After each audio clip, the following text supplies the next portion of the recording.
Hello, ladies and gentlemen. This is Edward Joseph, and let's talk live.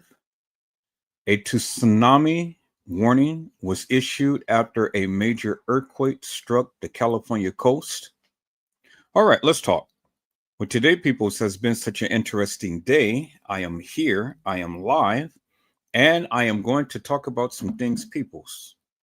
Peoples, a tsunami warning was issued after a major earthquake struck the California coast.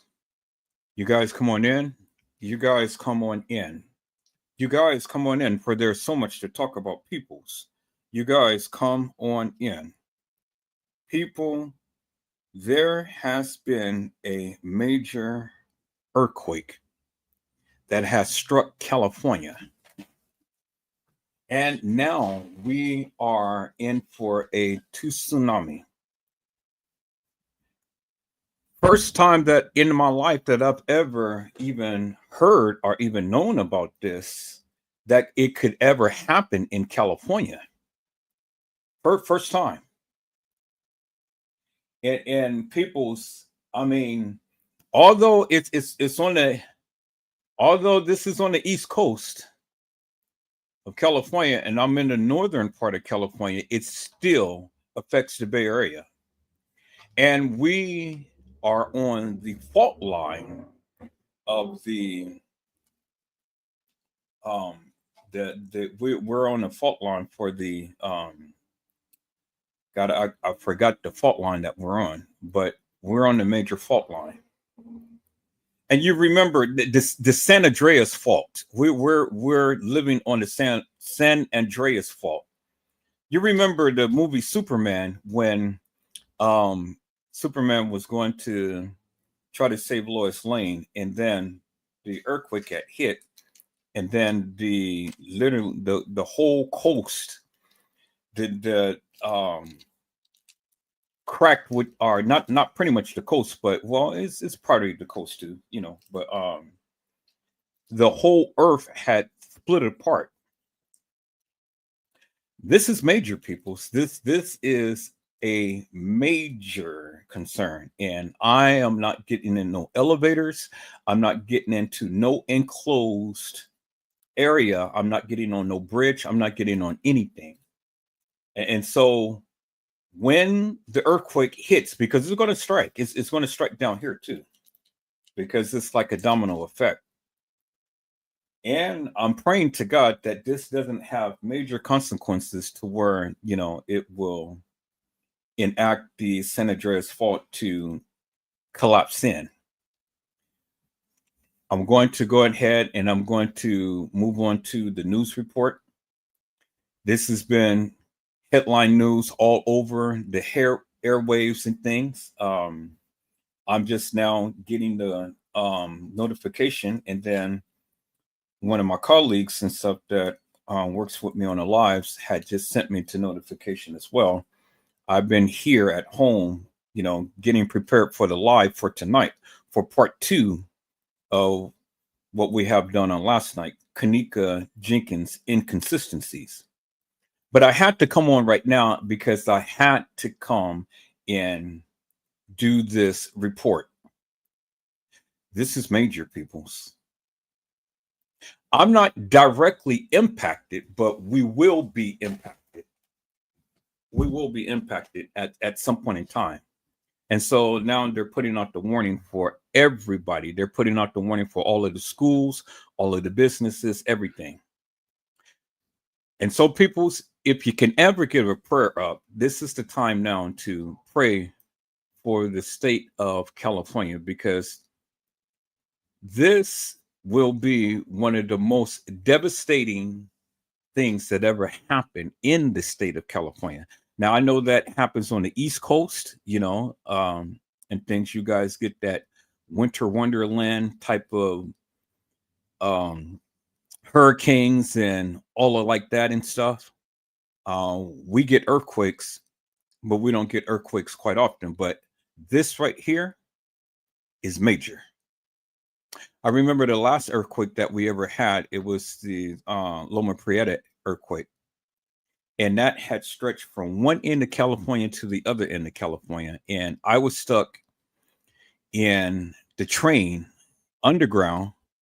It's called BART, Bay Area Rapid Transit, but it's just like the train that they have in Atlanta, Georgia. It's called the MARTA train or something. You know, the train are just like in New York, the subway train. I was stuck on the train for hours when the earthquake hit. The train literally rocked and tilt, and I thought that we were going to tip over. I'll never forget that.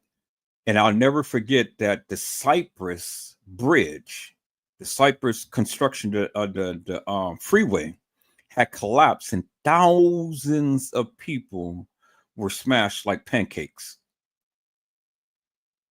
because the freeway had literally collapsed for miles on end. And my accident was literally down the street from where the structure had collapsed, the freeway. So I'm not scared, but I am concerned. And so this is one of the reasons why I had to come live right now. Hello, everyone in the chat, one-on-one, and Gina, to you, it's a blessing to see you on today. Not doing my normal routine because right now this is something that I need to bring awareness to the people. And so, peoples, let me go ahead and let me share the breaking news.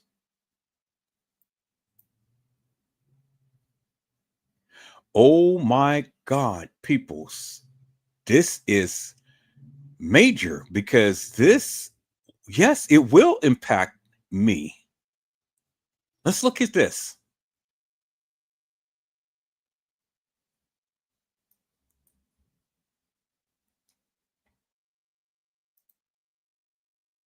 To these tsunami warnings, a water level, an advisory level, and a warning level. We are at level 3 in that warning. Which is the one where we need to take immediate action. Exactly. Now, the National Weather Service has issued this. It's dangerous along those coastal areas for coastal flooding and powerful currents that are definitely possible right now.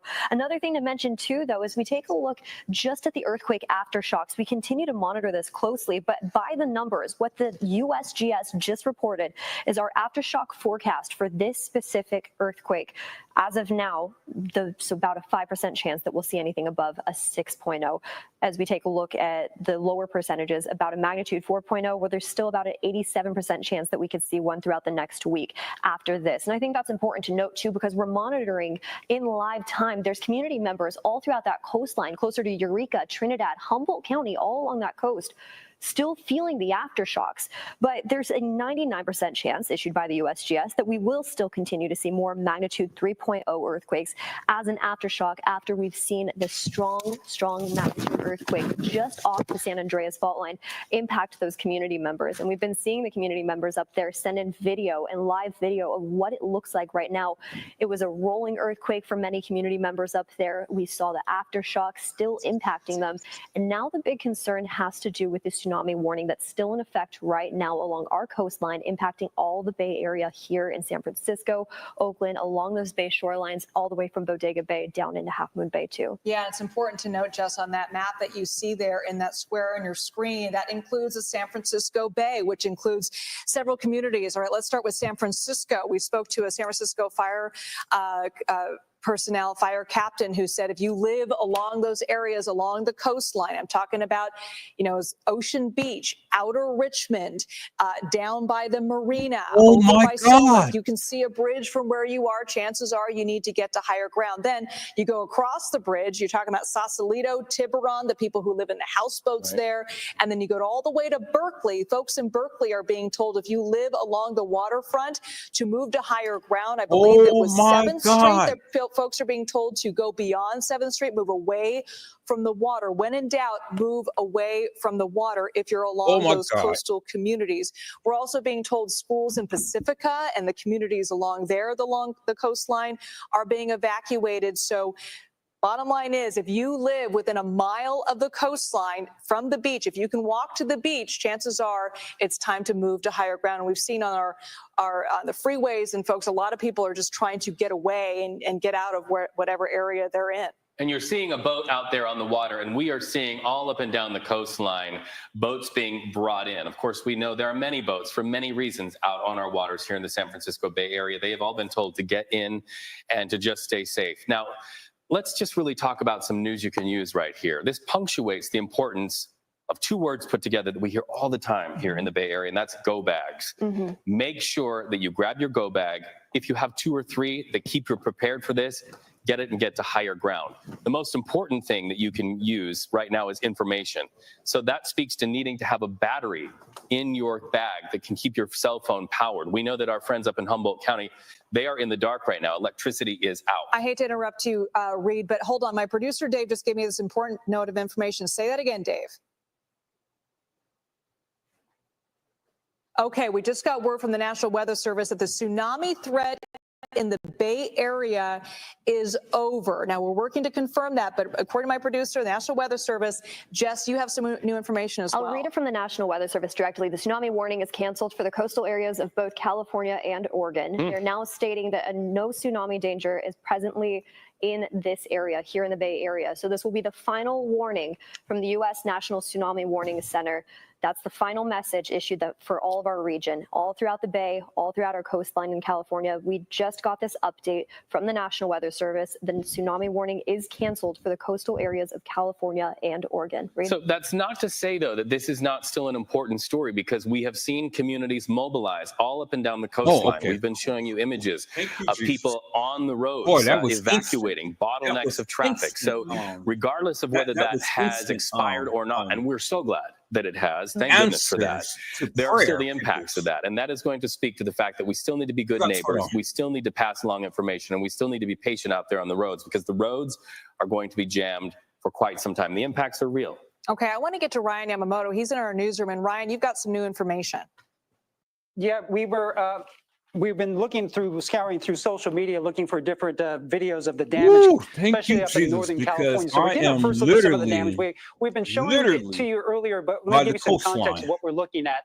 The first video, this is from the Victoria Inn in Ferndale. You can see that door has collapsed, the glass is shattered. And I was about to get out of here. Items I was and about to head drinks to the and hills. the liquor, that is all Get my fallen son down. and head to the hills. This is in Ferndale. This was built in 1886. It's called the Victorian Inn. It's about 20 miles south of Eureka. We also have some more damage out of the Ferndale area. This is one ex-user posting video from her home and around town. This, of course, is inside We are a definitely grocery living in the store. last days. So you can see a lot of things were coming down from the shelves. But Now, of course, I tell you one up in thing. Northern Yes, California, it's good in to that live part of by the state, water, and was it's near the beautiful epicenter. because I we mean, have they really beautiful felt this coastlines. But 7.0 earthquake. when you have Also, things this like is this, footage of damage from a shop. and they're giving the Shopsmart. warning from This is in one Redway end in of the Humboldt coast County. This was to the actually other end taken of the by coast, the fire well, chief then up there. You can see it's time to get all up and the get out of cans here. and all the goods have come down off the shelves. So you can only imagine what that earthquake must have felt like as that shaking was happening of a 7.0 earthquake. And here's some video inside a grocery store in the city of Davis. They felt the shaking all the way there. We felt the shaking as as close as City Hall, but some of the lights there are kind of swaying back and forth. So they definitely felt the shaking of that 7.0, even though they're about 350 miles from the earthquake's epicenter. And then this is a picture of the traffic from Half Moon Bay on Highway 92. We had that chopper shot earlier, but those are the people heading out of the peninsula to get the higher ground. Of course, that tsunami warning has now been taken away and is now been canceled. But as you mentioned, Reed, this is definitely having an impact on a lot of people out there. But some more damage of some of the different areas. No, they gave a warning to the up in Northern California that definitely felt we need to the head shaking to the hills because they were so close to that epicenter because of we're 7.0. We're working to get more video, we're right more here by information the water. coming out of Northern California, but we'll keep you updated. But as you can see, if if you were up in Northern California, you definitely felt it, and you definitely I mean, experienced some damage from that earthquake. now, but Yeah, we but spoke to a earlier, couple man, people I who was live up there, getting Ryan, out and of they here. described it as sort of I this was about to go rolling get Micah, sensation. And you know, I've and lived in we heading California my up whole life, into the and we know a hills. lot of people up there live there too, and they Sure felt enough. earthquakes. But it doesn't matter. Every single time you feel one, it is shocking. Oh yeah, and there's that scary. there's that moment, right, where you Yep. just kind of stop and you pause. You and I were in the studio for the noon show during, know, I think it what was was only like coming to my mind a was, 4.5. you know, And you and I the both, Superman movie, right? we when froze and we looked at Superman each other, and then we looked up, and I remember was trying to watching the save lights Lois Lane, above and then us the earthquake hit, just swaying back and when forth. the San And so Andreas fault it is just an cracked open eerie and stuff. feeling when you feel that. And you know, I Yeah, was now here. that's after Welcome the back, everyone. tsunami I'm Lana hit, Zach. We continue to follow this that is the breaking greater news chance of out that of ever happening. California. And Some we're good news, living though. right A on the San tsunami Andreas warning fault. has been canceled following that 7.0 Ooh, magnitude thank you, earthquake off of Jesus. the state's northern coast. That earthquake struck 235 miles northwest of San Francisco. That was about 60 miles from Ferndale. Large waves are still being reported in the area, and officials have ordered evacuations in some areas. They're urging people, of course, to get to higher land and to avoid the coastline, even though that tsunami warning has at this point now been canceled. CBS News correspondent Carter Evans joins us from Los Angeles. Oh my Carter, God! Boy, this they canceled. even Thank for you, Jesus. California, Boy, I a was sitting here live and 7.0 stuff, and I magnitude happened to earthquake. live, and I That's a was big one. And telling when the we're talking people, just 60 you know, miles off of if you can get a California's prayer coast, through, pray right that's now. pretty close. Talk to us, Pray give us right some now, context for because understanding. we are literally conditions were right. When not I that heard about a far from 7.0 where magnitude, the earthquake got less hit. than 60 miles off the coast, I immediately thought tsunami. And you've got a little time to prepare because the waves are going to take a little while to get to shore, generally traveling around 30 to 40 miles per hour through the ocean. That's how they can essentially time when they think the waves are going to hit. And that is ultimately probably how they were able to cancel this warning, too. The time when they expected the waves to hit based on when the earthquake struck passed and the tsunami did not materialize. And so that is certainly good news. But you're right, this was a big one. Conditions were right for it, just off the coast. And think about the Bay Area, too. So many low-lying areas there. So it's not just along the coast that was concerned. It's along all those waterways on the inland as well, all those homes in Marin County that are down close to the water. Those are big, big concerns. So this was a massive effort to get people away from the water's edge, away from the ocean, as fast as possible. Yes, and you know, Carter, it was interesting watching our colleagues over at KPIX as they were following the people who were still out on the beaches and seeing those helicopter shots. As you can see, it's right there of people who were still out there because this happened so quickly. It was so close to land. If there was in fact a tsunami, we're talking about minutes, not hours. I understand that those evacuation efforts, they were undertaken. Do you know, now that the tsunami warning has been canceled, are officials telling people that they can go back in? Are we just in sort of a period of confusion at this point? What's the best option in order to stay safe? You know, probably going to be a lot of confusion right now. But since the national, since NOAA basically has canceled this tsunami warning, I think it is safe for people to go back. But, you know, like you, I saw the video from the helicopter. There are surfers in the water, and I thought, do they even know there is a tsunami warning right now? You know, there's no communication with them out there. They may not even have any idea. And then you do get some looky-loos that will go down to the beach and try and see if they can see it. Now, one of the clear signs that a tsunami is about to occur is often the water recedes. So it would look like an extreme low tide. And a lot of times, if people haven't been warned, that's enticing. People want to walk out. They can pick up shells and things like that. It's a strange sight to see. That did not occur. All right, people, I got to get out of here. I'll be back in about Given though I'll be back in about an hour. This was a very large earthquake. I'm going to leave this news Aftershocks report on so I can have some we know that there's already been documentation. some of them. Can you tell us a little bit about on the possibility of additional aftershocks? What has already been I'm experienced there in California? Keep the live on. So we've already seen a handful can have of a documentary aftershocks, of not nearly this as big as the first one, but there is still check in possibility of more of my them. family Now, right a now, so large I got to get out of aftershock, here. 6.0 But I'm gonna or leave the bigger, live on. that I'll be back. percentage is pretty low right now. But I'll for the be next back. week or so, that area could experience aftershocks that are definitely Thank you for your prayers. and but something I'm that going to people make could sure feel. that my family is Carter safe. Evans out there for us in Los Angeles. Glad that you and everyone in California are safe and that tsunami warning is now over. Thanks, Preparedness Carter. right now. Sure. because even though I that want to they take you back canceled the over to our warning, friends at CBS still, News Bay Area. Weather or the national, you excuse know, me, the USGS just within the I past don't 2 minutes trust has that. reported a 3.9 earthquake, So a we're 5.0 getting ready earthquake, and to that's have just our offshore where you evacuation see Rio plans Del right there on the map. already intact. Barberville, So those are the communities we if continue to just keep a in close eye on case, right now. because And one we're of those not too communities far that really from acted swiftly, especially when that tsunami the affected warning area, happened, was in Pacifica. And our very own Gianna Franco is in that area right now. we're Gianna, do we preparing have you on the ourselves. phone? So Yeah, people's, hi. Hey, I'll be Hi. back. I'm Oh, gonna leave thank the live goodness the on. tsunami I threat now greatly appreciate passed you after all. that Thank you earthquake. so Folks much. are, Keep your prayers in going. theory, being allowed Blessings. back into their homes. What are you hearing? Yeah, you know, it's where we came. We first evacuated up to Roberts Road, and then we went further back in the valley to an area where it's near Cresty and Fassler. And I have like a really good view of Highway 1, and I can see part of the ocean. I'm watching flashing lights leaving Highway 1. So my guess is at some point they had some sort of something set up to sort of let people know, to get out of the area or to be safe. Right. But they clearly cleared that, and they did cancel school for the rest of the day, I think, just to play it safe. Sure. But most of the residents here, lived in the lower Lindemar area that came up to this area. I spoke to a guy named Ted who's been in Pacifica for 50 years. And, he and I both went through the 2011 tsunami warning that happened in this area that was triggered by the earthquake in Japan. So this one seemed a little bit more, a little scarier because, in the middle of the day, kids were at school and, they evacuated the schools pretty quickly, at least the ones that were in the lower lying areas. But it sounds like things have settled. I'm seeing a lot of the cars leaving now from where we are. Right. And Gianna, I made this point earlier. The tsunami warning may have been lifted. So now the focus is on aftershocks, and we're watching the people closer to where the epicenter of this was. But there's also a story that affects hundreds of thousands of people from the Oregon coastline all the way down into the California coast. And that is exactly what you have found yourself caught up in. And that's going to be traffic jams throughout the day, interruptions in transit service, the need to check on your neighbor. This will be a story that will have lasting impacts throughout the day, which probably speaks, Gianna, to why schools are just canceled where you are in Pacifica.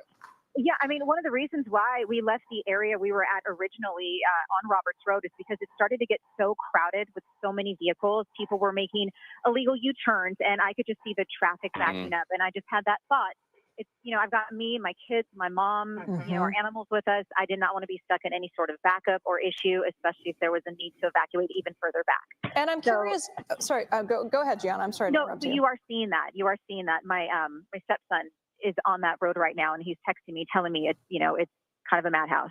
Yeah, everybody's kind of relieved that the tsunami threat has passed, but now they're just trying to get back home. I'm curious, Gianna, I mean, you work in the news business, so you're very connected to what's going on at all times. But I'm thinking about the folks that aren't necessarily always connected to the news that's happening right now. They're not on their Twitter. They're not necessarily looking at their phones all the time.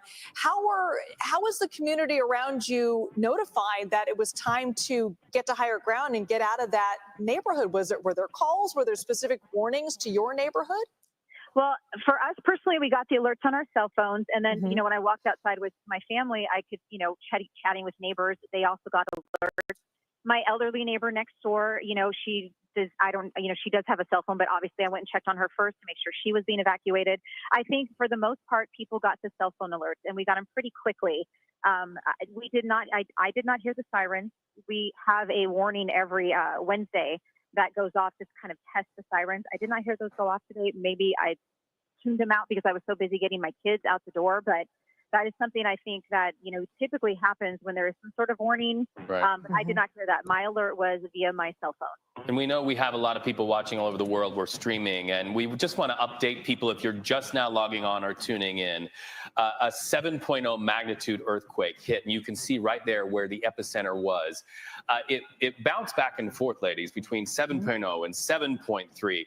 That quickly turned into what was blaring alarms on all of our phones here in San Francisco, down in the financial district, saying, tsunami alert, get to higher ground. And so that has been our life and the life of hundreds of thousands of people all up and down the Oregon and California coastline, grabbing our go bags and tuning in to information streams and making sure that we can do what these people are doing, which is get away at least 100 feet above water. So if you're just now tuning in, that's sort of the arc of this story. Jess was able to just tell us a moment ago that the tsunami alert has been lifted. Jess, any idea as to why that was lifted so quickly? It really made a lot of people get out on the roads and start to evacuate. I mean, yeah, stretched all the way down into Santa Cruz. We were watching the traffic get crazy along those shorelines as people were preparing for the worst. And the National Weather Service did report that around 12:10, that's the time right now, 12:10, we were expected to see some of those strongest waves near San Francisco. But as this continues to develop, mind you, it was originally a 6.0 reported, then a 7.0, then a 7.3, then back down to a 7.0. This is changing, and first responders are continuing to keep a close eye on that. The USGS continuing to monitor and update, and the National Weather Service is trying their hardest to keep you updated as soon as possible. I also want to mention, too, I was planning on flying with the National Guard today. All those aircraft are now put on standby. I just got this from my commander. All those aircraft for the National Guard here in Northern California are on standby just in case they need to do any response today up in Humboldt County. So not only is it government officials, of course, we're also continuing to keep a close eye on military officials, and just along our Northern California first responders, those are those community members that are ready to go in case there's anything else. But you see that map right there, all those aftershocks. Yeah. Over 10 have been reported so far. One of the strongest ones happened just about 10 minutes ago, a 5.0 just off the shoreline. You see that larger orange circle well offshore. That's that 7.0 that happened at 10:44 this morning. That was the large one. Now those aftershocks are slowly starting to creep closer to the San Andreas fault line, which is highlighted in that light red color along the California coast. So there are a lot of developments happening right now. And Reed, to answer your question, the National Weather Service is updating us as soon as possible as to why that has been expired. But this is an update. The tsunami threat has now passed after that 7.0 earthquake. And we're expected to see more aftershocks in the coming hours here. They're going to get less and less, but now is the time when you really could expect to feel it. Exactly. And communities like you see right there on your screen, Rio Del, Eureka, Trinidad, all throughout that region. And we could potentially even see some along our California coastline here in the Bay too. That wouldn't be shocking, especially after such a strong magnitude earthquake like we saw just about an hour and a half ago. I'm really glad to hear that the tsunami warning was lifted, because we are now 2 minutes past when we were all told within the last hour when those waterways would be swollen. Now, we just got an update from State Senator Mike McGuire on X. Here's what he has to say. The state is sending immediate assistance to Humboldt and Del Norte communities to assist with emergency operations. He goes on to say there are reports of some homes that have come off their foundations in the greater Eel River Valley region of Humboldt. Homes off of foundations, folks. Approximately 10,000 customers also without electricity in Humboldt County. That from State Senator Mike McGuire. That just gives you pause.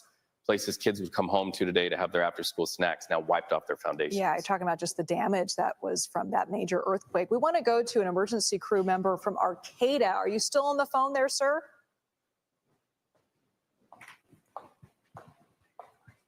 Chris Emmons, can you hear us? Chris Emmons from Arcata.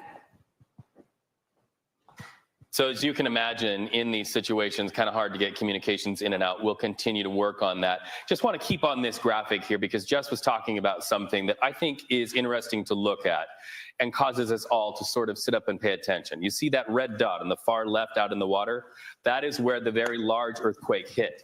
Now you're starting to see the aftershocks start to move inland. Jess, you say that's closer to the San Andreas Fault. How do you read that? What you're seeing right now on your screen, that light red color along the California coast near Humboldt County, all along that shoreline that reaches closer to us, that's the San Andreas fault line. And you see right there, it kind of skirts a little bit to the left, just offshore of areas like Ferndale and all throughout that region, actually. That's where this epicenter was. A 7.0 magnitude earthquake struck at just 10:44 this morning. And now you see all those smaller dots. One of the strongest aftershocks just got downgraded. And this is in live time, now down to 3.9. We're continuing to keep a close eye on Ferndale, Petrolia, all throughout this region. These are smaller communities that are still feeling the aftershocks right now, and they will continue to feel those too as we head into the evening hours tonight. I really find it fascinating that right after these strong earthquakes happen, the first thing that the USGS reports is the aftershock forecast. And we're seeing that in live time right now, up to around 10 currently. We're still expected to see about a 99% chance of more magnitude 3.0 earthquakes to occur along that San Andreas coastline that you see just right there. Reed? And I want to toss it to Chris Emmons, who is with the Arcata Police Department. Mr. Emmons, can you hear us? I can hear you. It's actually with the Arcata Fire Protection District. Apologies, you're with the fire department. What can you tell us about what's happening in your community right now? What are you telling the folks who live there? So what we've experienced 7.0. Actually, I've heard reports that it was 7.3 at one point. And as far as our area served, we serve 64 square miles from Arcata, which is home of Cal Poly Humboldt, all the way up to it's an area just south of Trinidad on the coast. And what we experienced was the earthquake. It was strong rolling effects up in our area. Then immediately a tsunami warning came out, and I believe it just got lifted in our area. Yeah. Go ahead. And what are you telling folks now that it has been lifted? Are you saying, folks, it's okay to go back to your homes right now? If I heard you correct, is it safe to go back to their homes? At this point, yes, I would say so, because it's been canceled. Okay. And what about the damage in your area? Did you see some major structural damage in Arcata? So we're currently out doing damage assessment in our response area, and we haven't seen any major structural damage, but our resources are out there currently trying to find out if there is any. They're looking for infrastructure, building damage, anything there might be, but at this point we haven't found anything that's significant in our area. What I do understand where the earthquake was centered offshore, which is the southern part of the county, and I have heard that there's some more significant damage down that way. Right, we're hearing some homes off of their foundations in Humboldt County. Tell us about this. You know, in these situations, the phrase that we are aware of in the media when we work closely with first responders really rises to where everybody hears, and that is interagency cooperation and communication.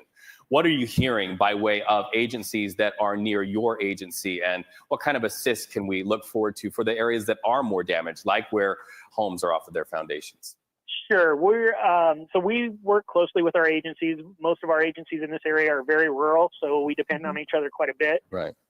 We've already contacted our neighboring agencies, and through our County Office of Emergency Services, advised them that we have mutual aid resources to assist them if needed. We've also coordinated with our direct neighboring agencies, and it sounds like they're doing okay at the time, but if they need resources, we will absolutely send our resources to them.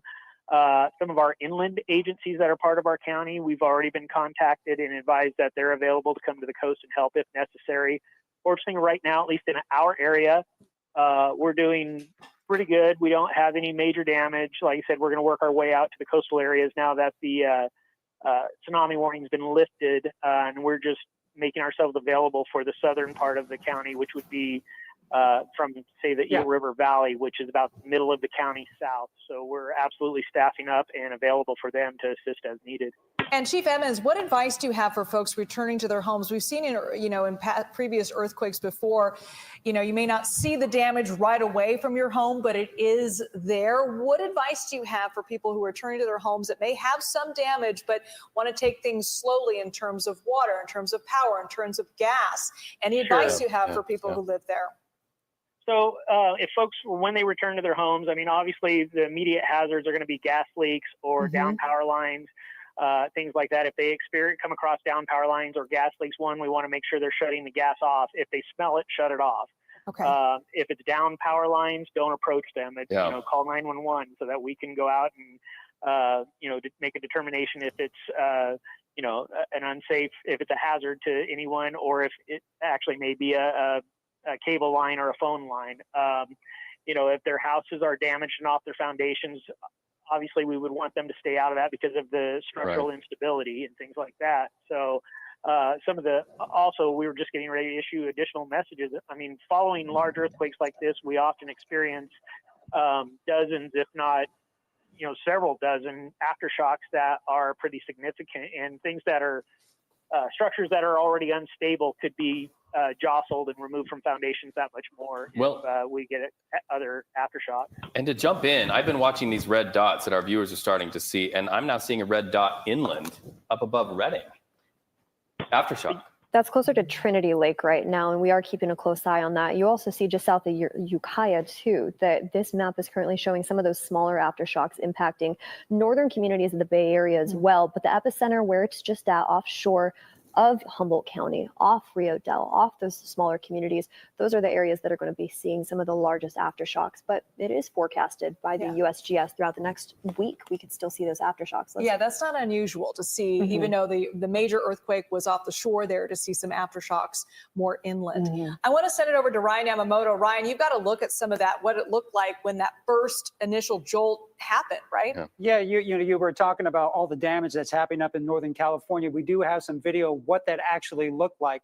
The first piece of video I do want to show you, this is of course off social media. This is at the Victorian Inn in Ferndale. This is a historic inn built in 1886, and you can see all that liquor and those bottles coming off the shelves, causing a lot of damage there. Also, the front door, it was strong enough to knock off the front door of that historic inn. Here's some more damage from Ferndale also. This is one from our ex-users posted video from her home, also around town. This is the local grocery store. As you can imagine, that 7-point earthquake just really shaking people there. And I think one viewer that you spoke to described it as kind of a rolling feeling. So a lot of things shaking off the shelves. And Reed, you had talked about some of the damage we cannot see right now, but that's some of the foundations of the homes coming loose. This is also footage from another shop mart in Redway. This is also taken in Humboldt County from the fire chief up there. All the goods and the canned goods falling off the shelves. That's going to be a big cleanup there. And then this is kind of what we experienced. This is from Davis, the city of Davis, inside the grocery store. And you have that moment where you're just kind of standing around minding your own business, and all of a sudden you kind of just feel something, and you have to kind of check yourself. Did I actually feel an earthquake? Was that actually something happening? And usually the first thing I do is I always look up to see if things are swaying. And sure enough, you can see some of the lights are swaying right there. And then we had talked about all the evacuation orders happening all across up and down the coast. So that's causing a bit of a traffic jam. This is the picture from that traffic jam from Half Moon Bay along Highway 92. Heading out to the peninsula, that people were trying to get to higher ground. Well, I'm sure there's now people now trying to get their way back into town now that the earthquake tsunami warning has been lifted. But we're seeing damage all over the area. Like I said, not extensive damage because this happened in a remote area, but the damage is still real. Homes coming off foundations, store shelves collapsing, liquor bottles falling down, and Reed, you were talking about all those little dots there. I mean, as those plates begin to settle after that 7.0 magnitude earthquake, I think we've counted 13, 14, maybe 15 aftershocks have happened. That's a lot of shaking happening. So, and you know, as you kind of in that area, and you're like, after the initial earthquake, you're like, okay, the main one is done, and then you start feeling that aftershock, and that next aftershock, and you're like, okay, is this another one? And so you have to check yourself as you're up there. Are we going to be okay? You know, is my neighbor going to be okay? No question that those communities up there are going to be on edge because you're going to be seeing these aftershocks. And we've seen them, they're being strong. I mean, 5.0. Oh, yeah, aftershocks, those are frightening because you just don't know, is this another one? Or are we in for another ride? And you once again, when you feel that, you pause and you stop and you freeze and you have to look around like, am I feeling what I think I'm feeling? But as you can see right here, some people now returning to the beach area. But it's a good thing, at least the tsunami warning has been lifted. Right. That is a breath of relief here in the San Francisco Bay Area. Ryan Yamamoto watching the conversation on social media.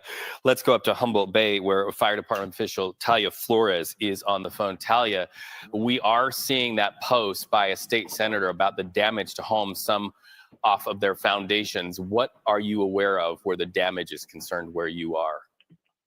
Hi. So currently what we're experiencing is we are assessing damages at this point. We haven't had any confirmed properties off of their foundation just yet. Our crews are out and available looking for those kinds of things. But at this moment, we have not fully assessed damages just yet. Nothing that we know of. What about down power lines, gas being shut off, any power outages that you know of? We did have initial power outages when the earthquake first occurred. It seems that most of the places that were experiencing those power outages and internet outages, those have come back on. We did have an initial evacuation of our waterfront area, which we call Old Town. And as of this time, most of the businesses in that area are still closed. Even though power has been restored and the tsunami warning has been lifted, those businesses do remain closed. Right, because we do expect more aftershocks yet to come.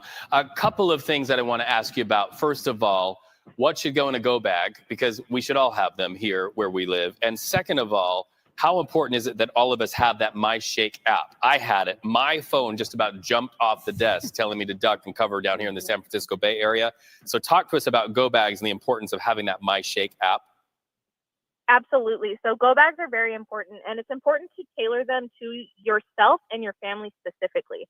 So if your family requires certain needs, potentially medication or something of that nature, those things need to be in go bags. You need to have enough food and water to get you through 3 days for every member of your family who's going to be evacuated with you.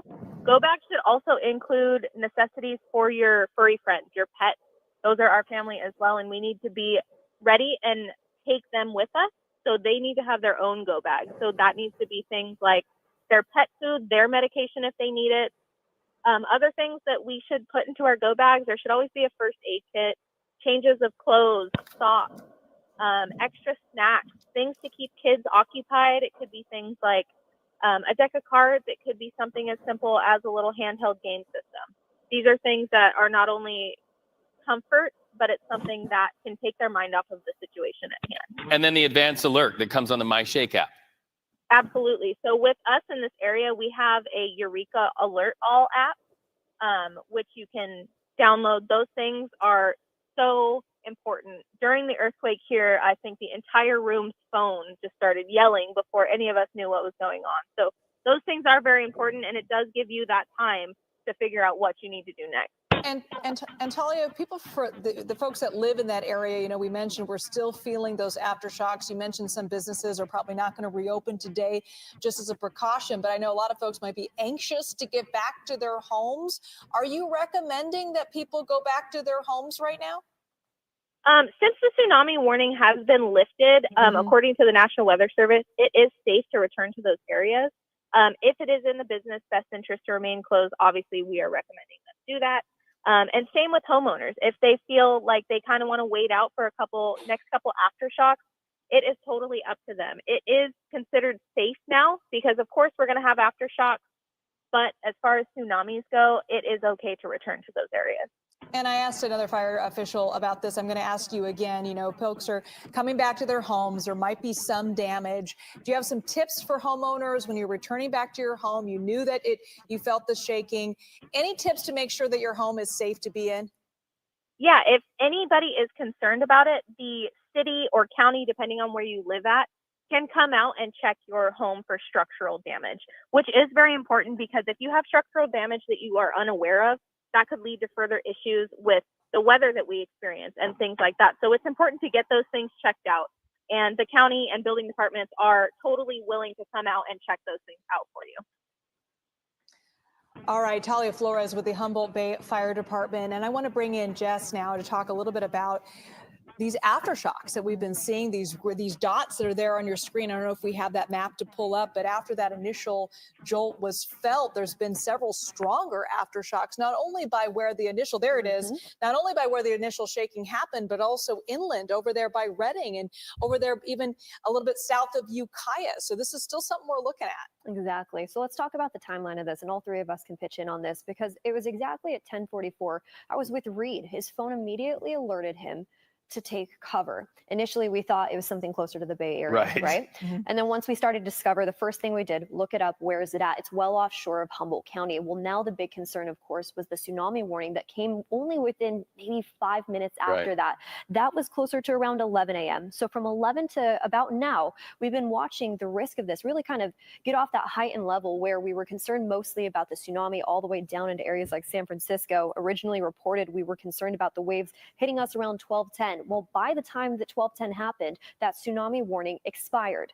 Now the big concern for community members up there, and this is typical of any strong earthquake that we see along the California coastline, has to do with the aftershocks. And you're seeing it on this map right now up near Trinity Lake, close to Redding, all the way down into the Bay Area, northern parts. We're seeing those lighter waves, those lighter shocks.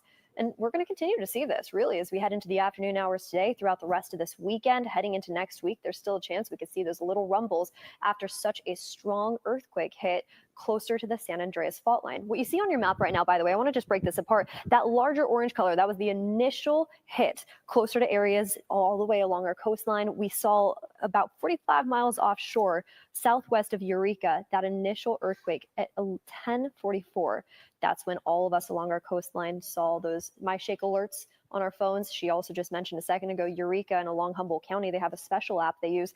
This is a friendly reminder now. If you don't have those apps already, download those apps. If you don't have a way to alert you, get that now, because this is true. We live along the San Andreas coastline. And we just talked about the timeline. The time now is 12:30. And within the past hour, we watched this really unravel. Heightened it a tsunami warning just about an hour ago. Now the biggest concerns have to do with those aftershocks that we'll continue to see into the afternoon today. Aftershocks and after effects as well. We're talking about the effects of schools. You know, schools will start to get out here in Northern California here in 2.5 hours. So if you have a child in a school, know that some schools have actually canceled down in the Pacifica area, but pay attention to those alerts as well. Now let's go to a scientist. Yeah, Maureen Long, a seismologist. We just spoke to her. Here's some tape of that interview. The USGS has issued already an aftershock forecast for this event. So folks can go and look that up on the details of that up on the USGS website. You know, they are forecasting that there's, you know, maybe about a 40% chance of an aftershock larger than about a magnitude 5 or 5.5. So certainly it's something that we need to be aware of.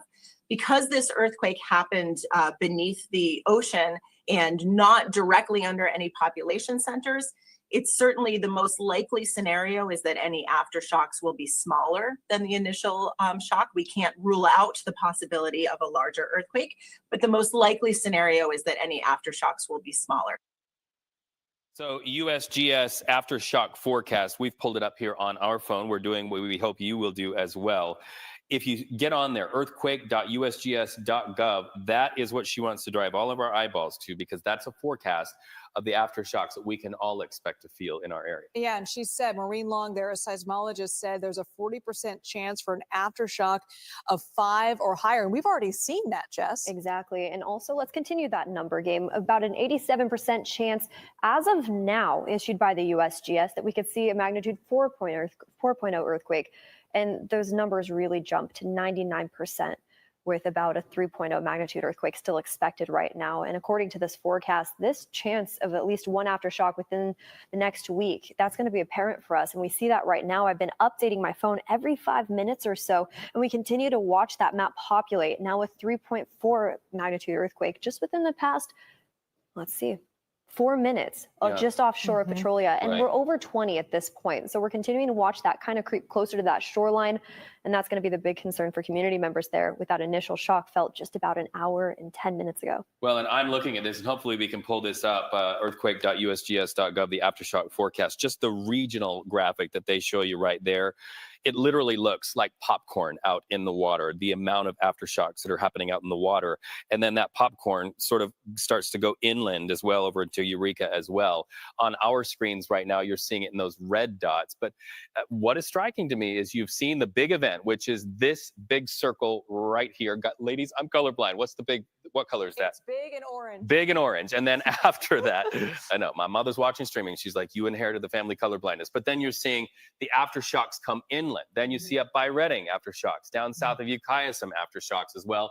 So that's a good tip from her, because that aftershock forecast is something you want to be watching in the days and the hours ahead. And of course, this all stems from a 7.0 earthquake that happened just a couple of hours ago, as you see there off the coast of Eureka. Again, that big orange dot, or big orange dot there. That was the initial shake, and that prompted the tsunami warning, which is that's the highest warning you can have of a potential tsunami. Now, thankfully, the USGS and the National Weather Service lifted that tsunami threat. So that has now passed. But what we're talking about here is that there's still a threat of some major aftershocks. In fact, we just spoke to a seismologist who said a 40% chance for an aftershock of 5 or higher. We've already seen that. But because of this tsunami warning, because of this earthquake that happened just a couple of hours ago, communities along the coastline, all the way from Oregon all the way down to Santa Cruz, many of those communities had to be evacuated. So now that this tsunami threat has passed, people who live in those areas are now trying to get back home. We spoke to a number of fire departments up in the Northern California area of Humboldt County, saying that it is okay for people to come home now that the tsunami threat has passed, but there is still a looming kind of potential danger here with these aftershocks. Do the aftershocks, Jess, a question for you, do the aftershocks inform whether to keep that tsunami warning in place? Are they looking at that as a metric as to whether to keep that tsunami warning in place? I think initially the National Weather Service, of course, when they put that timeline out, the biggest concern was the immediate threat of if this were to continue, if we were to continue to see these strong aftershocks, those along that coastline need to evacuate immediately, get to higher ground immediately. And now as we're watching this unfurl, mind you, originally when this earthquake occurred, we were reporting it closer to around a 6.0. Then it went all the way up to 7.3, and now it's finalized at a 7.0 as of now. As we continue to watch this timeline unfurl, now we're about an hour and a half into this, and we're seeing about 20 aftershocks continue to occur just off that shoreline. Now, within the time that we've seen those 20 aftershocks, that tsunami warning expired. And that's important to note too. If the National Weather Service is going to push that button, telling all of us along the coast it is now expired, that is a safety net for us to say, okay, I'm going to give it time, but I do plan on heading back to my coastline home, or maybe my community that I was originally concerned about initial flooding or potential damage when it comes to that water flooding in. Now, as we head into the next couple hours, the biggest concern in my eyes right now, and you see that update, now you're starting to see those inland aftershocks. More dots. Let me see if I can update this real fast. The USGS has been updating us widespread throughout that region, and now a 3.1 magnitude earthquake just happened a little bit inland, and you see that on the map along those hills. These are the smaller communities that we're concerned about right now when it comes to the aftershock, and we're not done seeing them just yet. We just talked about the seismologist coming in and saying that there's still a very high chance that we could see a 3.0, a 4.0, and about a 34% chance that a 5.0 can still occur right now in live time. So we're assessing the damage. There's first responders up there continuing to monitor closely what those community members need, what the damage really is. But now it looks like the heightened risk is really starting to decrease, at least when it comes to the Bay Area, right? Now we're not concerned about a tsunami warning. Now our biggest concerns are our eyes just north of us all the way up into Humboldt County. Okay, Michelle Bushnell, who is a supervisor up in Humboldt County, Miss Bushnell, who's from Humboldt County, supervisor there. She's on the phone. Michelle, can you hear us okay?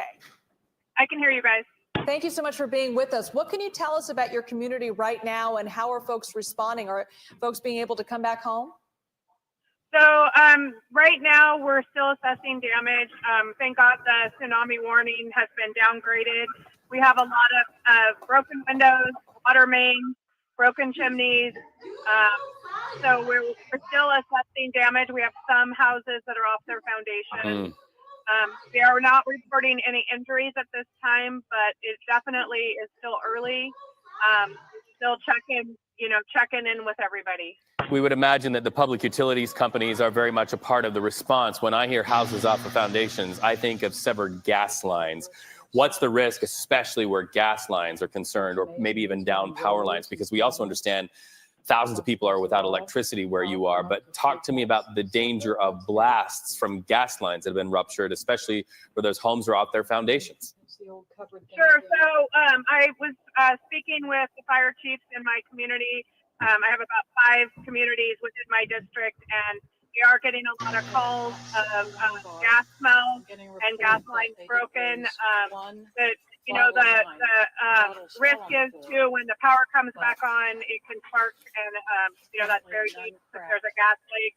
We also have, I've been talking with Caltrans, and we have several bridges that they're assessing and getting engineers out to those bridges. Michelle, you cut out there just for a second there, but we're looking at video, just some of the damage in your community at grocery stores and bars and restaurants there. You were in there, you're really close to the epicenter of this thing. What was it like for you when you felt that earthquake? It was quite a shaker, and I instantly knew that we were going to have damages within our stores and busted windows. We have a lot of damage to the commercial community. A lot of things upside down, busted windows, busted door frames, things off the shelves. It's a pretty big mess. In that environment, Michelle, of course, our thoughts are for people, not only things and buildings, but people. Talk to me what you're hearing as a county supervisor up there in Humboldt County regarding any potential injuries, any of the nearby medical facilities, any of the nearby nursing homes that might be up there. What are you hearing about the impact to people? Any injuries? No injuries are reported. I have spoken with Providence. They are up and running and no structural damage to their facility. I have heard of no evacuations from any of the medical facilities or rest homes. People are scared, and now they're waiting for that, that aftershock to come. But so far, no injuries have been reported. And are you seeing a lot of traffic in the area where you are? Are folks trying to get back to their homes? So the traffic lights in Eureka, Fortuna area have been knocked out. And so it's kind of a mess with traffic right now because the traffic lights aren't working. And yes, people are leaving their jobs and going to check their homes, check their families. It was a rather large earthquake and quite a shaker. These situations are where we need community and we need cooperation within communities. Give us one or two things, some tips for the people who are watching this right now of how we can be most helpful in an environment like this, whether it's out on the streets, whether it's neighbor to neighbor, whether it's the roadways. How can we be most helpful? So for the community itself and at large, you need to check your water lines, check your gas lines, check on your neighbors, and just to try to stay calm. And I know that it's going to be a little nerve-wracking for people in the next 12 hours as they wait for those aftershocks to come. But really check on your neighbors. Make sure if you smell gas, go turn your gas meter off. If you hear water, go turn your water meter off. You can always call the fire department to come check, to help you. And any elderly people, please check on them. They really just need to, they live alone. They need to know that everything's okay. Yeah, Michelle, we're looking at that map of the aftershocks right now, and you're near Eureka. Are you feeling something, the ground shake every couple of minutes? Are you feeling these aftershocks? So I got a report just a little bit off the coast that they were feeling the aftershocks. Inland further, they're not feeling them. I know that they're happening, but they so far are pretty minimal. All right, we want to bid you farewell and best wishes there. Please know we're all pulling for all of you as you get into the training there that is going to prove that in Northern California, we know how to do what's best for our people. Right now, speaking to information and how it's powered, the USGS is having a briefing on Zoom. Let's go ahead and listen into that. And one in the chat. So I just want to ask you to ask a question, and then we'll come back to you for more questions if you have one. But next up is Hannah Hagman. Name and affiliation. Hi, I'm Hannah. I'm with the San Francisco Chronicle. I have a clarifying question. At the last press conference, which was super helpful, I asked a question about the earthquake that occurred near Cobb, California, which was initially estimated in the 5 to 6 range. And then Christine Gould mentioned that it was a much smaller event, and then it, quote, reassessed to a 2.5 magnitude.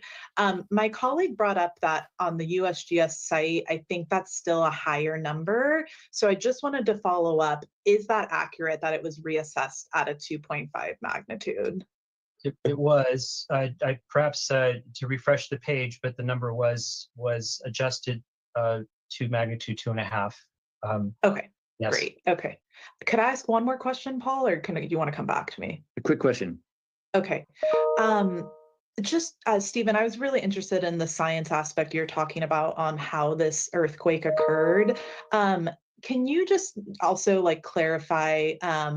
So it sounds like we understand this to be there was right lateral motion on the fault. and there was more. Can you talk about the horizontal versus vertical and the difference in damage? I'm really interested in that.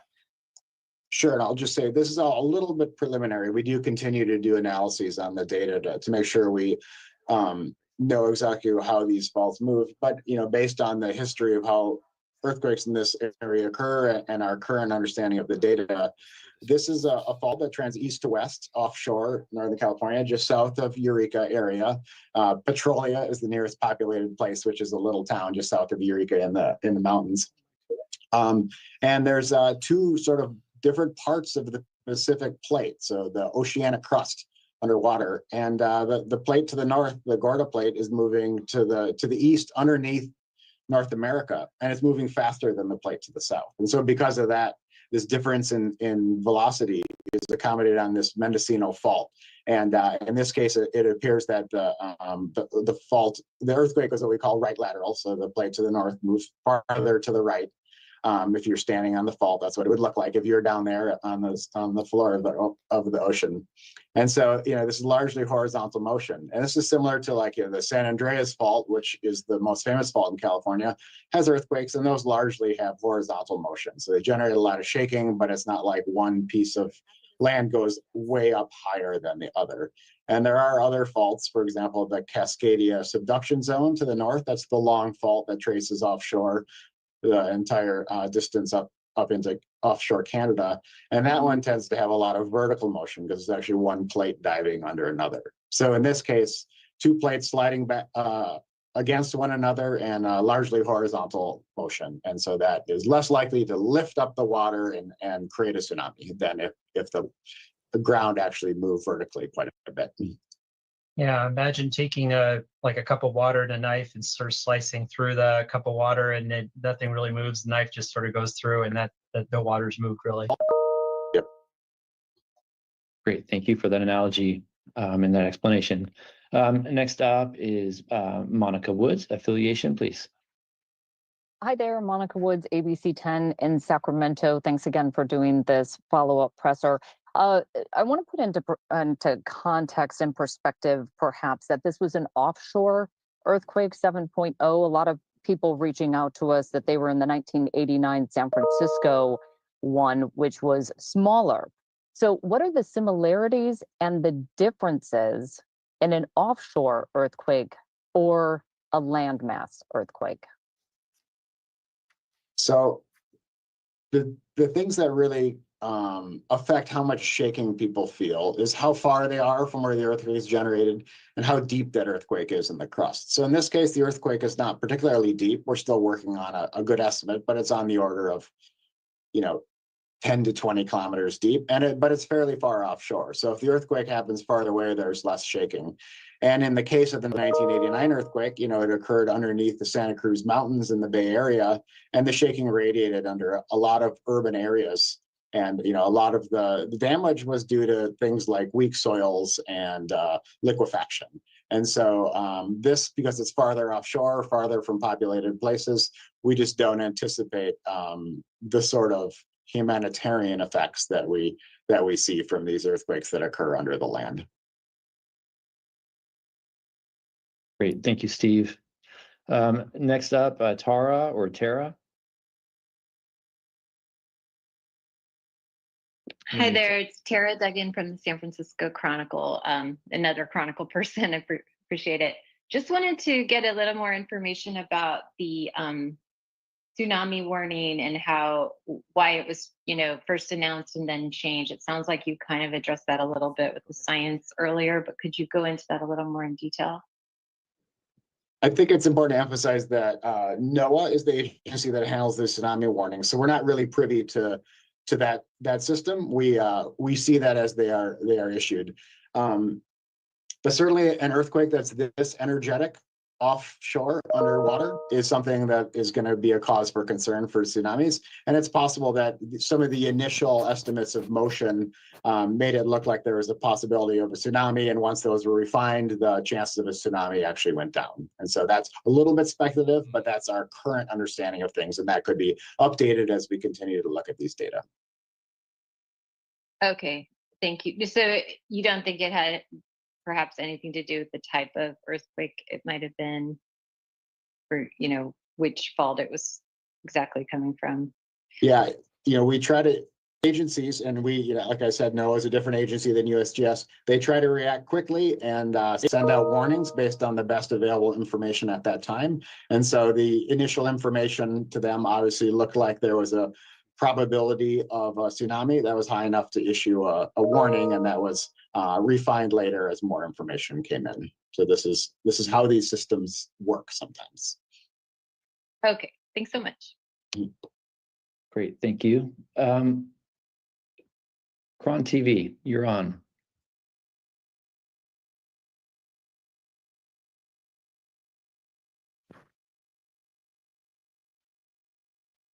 Okay, we're not hearing you. I saw your mic came undone, but I'm not hearing you yet.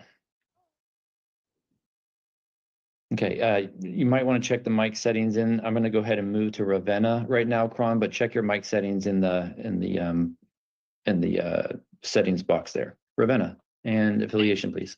Yeah, hi, Ravenna Koenig, NPR. I joined about 2 minutes late, so apologies if you answered this, but you had said that, in places there was intensity 8, there could be slight damage to well-designed structures, common structures receiving considerable damage.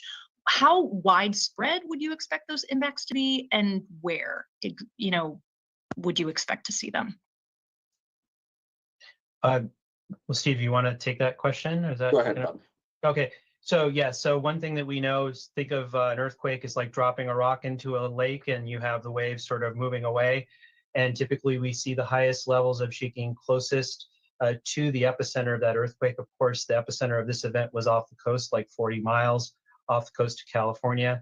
So we see by observation on the event page as well, the heaviest levels of shaking, the intensity 8, where you're getting damage to structures closest to basically the coastline. So you're talking Eureka, Arcata, sort of those cities that are sitting, Humboldt Bay region, where people are right along the coast. And of course, the intensities decrease the farther you get away from that event. And there are some exceptions to that. And Steve was mentioning this earlier.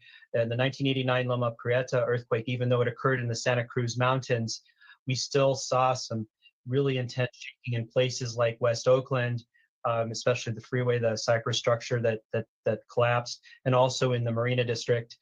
There are sort of site conditions, loose soils, that actually make seismic waves slow down and get bigger when they hit those softer soils.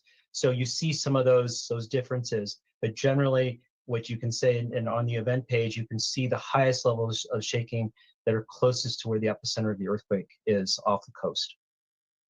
The one nuance I would add to that is in this area, Eureka is the main population center. That's going to be that, and some towns around that. And some of those towns sit on, the Eel River has a fairly large delta. Yes. There's some marshy sediments. There are some loose sediments. So the effects of what actually a structure is sitting on top of in terms of the soil conditions can be very important. So when we see an event like this, the first thing we think about are those people in low-lying areas, maybe on river or coastal sediments, that sort of thing, and places that are up on hard bedrock are going to be less affected. But again, it's pretty early for us to really have a good comment on the damage that occurred up there.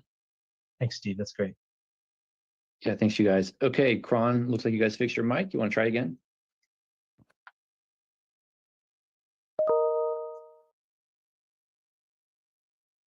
We're not hearing you.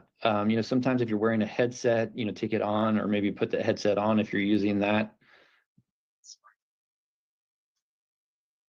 Okay, we're still just not hearing you yet. I'm going to go ahead and Ravenna, I'm going to assume that your hand is a legacy. So let's go ahead and move to Amy Isaacs, but Ravenna, take your hand down or leave it up if you are indeed still up.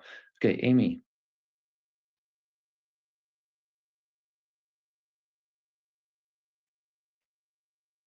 Okay. All right, we'll just go ahead. Let's go ahead to Elise Cox. Hannah will come to you in a second. Elise Cox.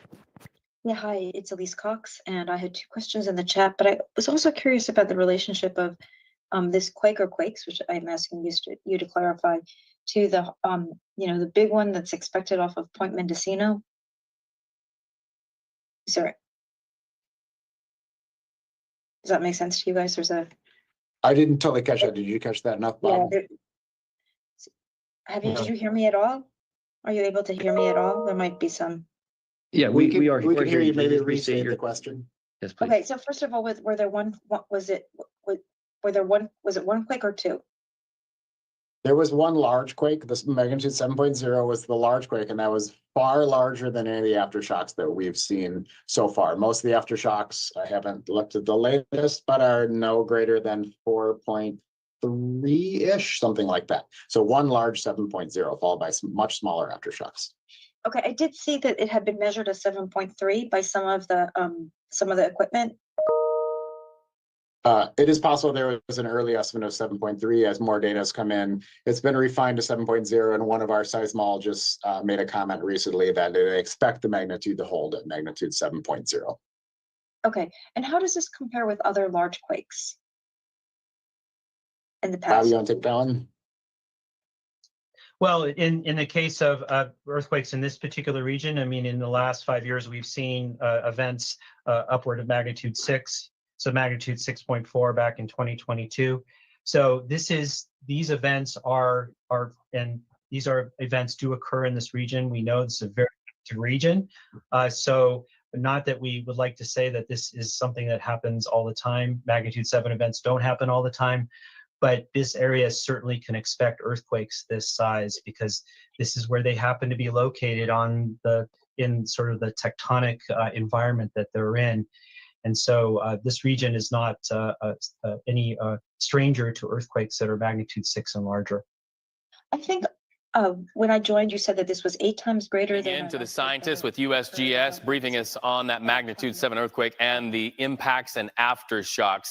This science story, a people story, as we continue to watch the aftershocks roll in and the response from people. Yeah, and the tsunami alert went into effect just a couple hours ago. When it did, residents in Pacifica sought higher ground, people getting into their cars and parking on hillsides above that coastal town, just trying to get away from the shoreline. I want to take it over to Ryan Yamamoto, who's standing by with some new video and some new information. Ryan? Yeah, we've got some new information. We have some look at the damage up in Northern California, but also down here in South San Francisco. This is video of the Seas Candy in South San Francisco. We all have driven by this place. They were evacuating earlier today. This video was sent in from our producer, Alondra, whose mom works at that factory, but you can see all the people making their way out. This, of course, was as a precaution, as that tsunami threat is now over, so a lot of those people are heading back to work. I do want to mention one thing. We're hoping to get this video in, but the Fern Bridge, this is in Ferndale, had sustained some damage. And so they're now working to figure out and assess the extent of damage on the Fern Bridge. That Fern Bridge, if you know that area, goes over the Eel River. And back in 2022, it did sustain some damage from a 6.4 earthquake,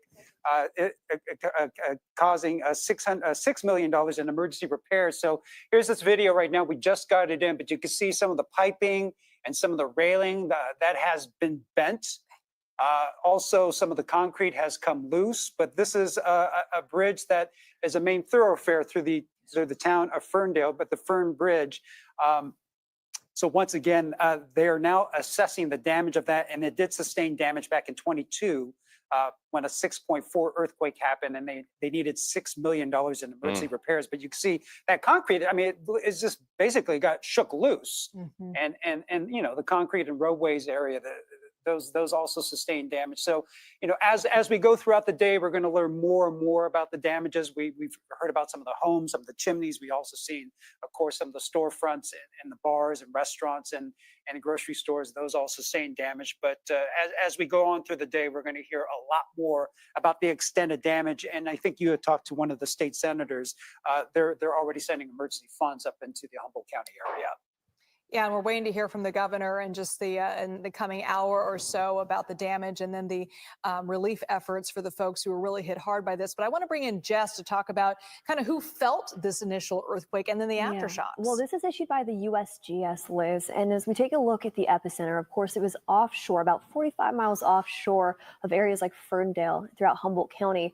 But notice the Sacramento Valley real fast. From Redding down into Chico, down into Sacramento themselves, they've also felt those light aftershocks or that light shake initially. This is from the initial 7.0 that happened at 10:44. And keep in mind, we take a look back just about 2 hours ago.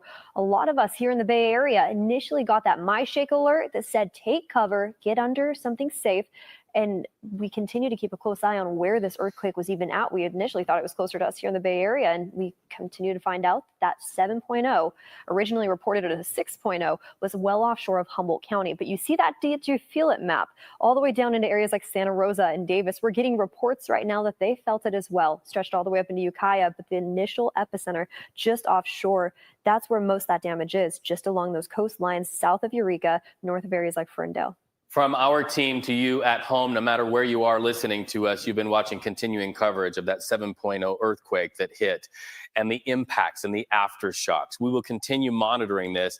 You can watch continuing coverage on kpix.com and also on CBS News 24/7. Our teams are spanned out throughout the state of California, even up into the state of Oregon, where we are going to continue to bring you this story. It is that moment when a science story intersects with people's story. And also we're going to be hearing an update from Governor Gavin Newsom very soon Yeah, as well. hopefully that's going to happen within the hour or so. But again, that tsunami warning has been lifted from Oregon all the way down to the San Francisco Bay Area, down even to Santa Cruz. So we're going to keep you updated online, kpix.com. Stay with us.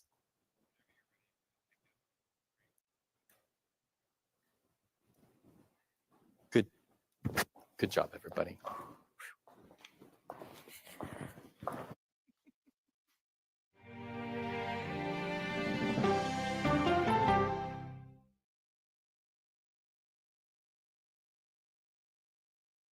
Come on, Julia. Oh, no. I will if you will. You go, gal. That's right.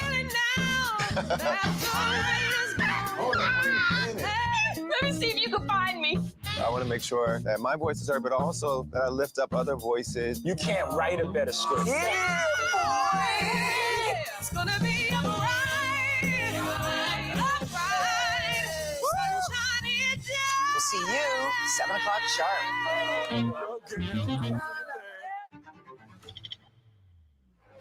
How fast do you think you were going? 195 miles an hour. This is incredible. How close did you actually come to being killed? Not close.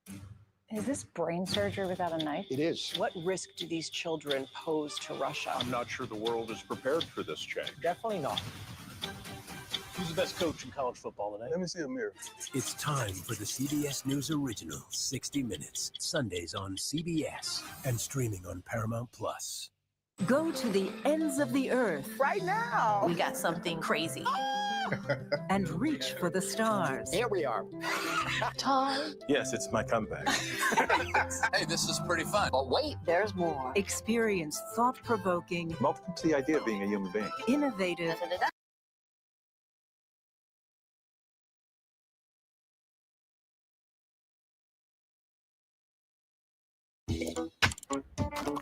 Help reduce plastic landfill waste with San Francisco Bay Coffee's commercially compostable 1-cup coffee pods.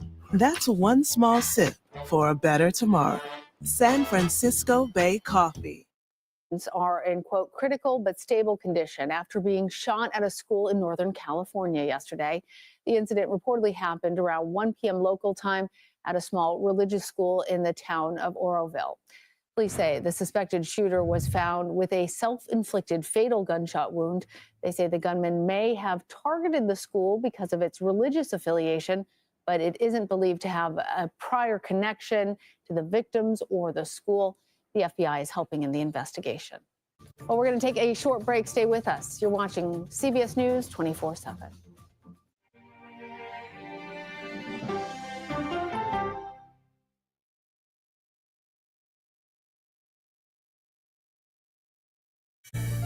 An original documentary from CBS reports. It was genocide, a deliberate effort by the United States government to eliminate the food source that was relied upon by Native American tribes. American bison were slaughtered and Native Americans displaced. And that's how tribes were subjugated to reservations and our lands were taken. But now, through conservation efforts at Yellowstone, Buffalo provided everything that we needed. Now they need help. a herd grows We need to step up and help them. and a culture is reborn. When the buffalo return and come back, that's when our tribe will begin to heal. Yellowstone Bison Revival, now streaming on the free CBS News app. Oh, wow. Look at this. Let 60 Minutes take you on a private tour of the National Archives. So there may be treasures like this buried in boxes. Historical secrets from America's past. So this is original from 1778?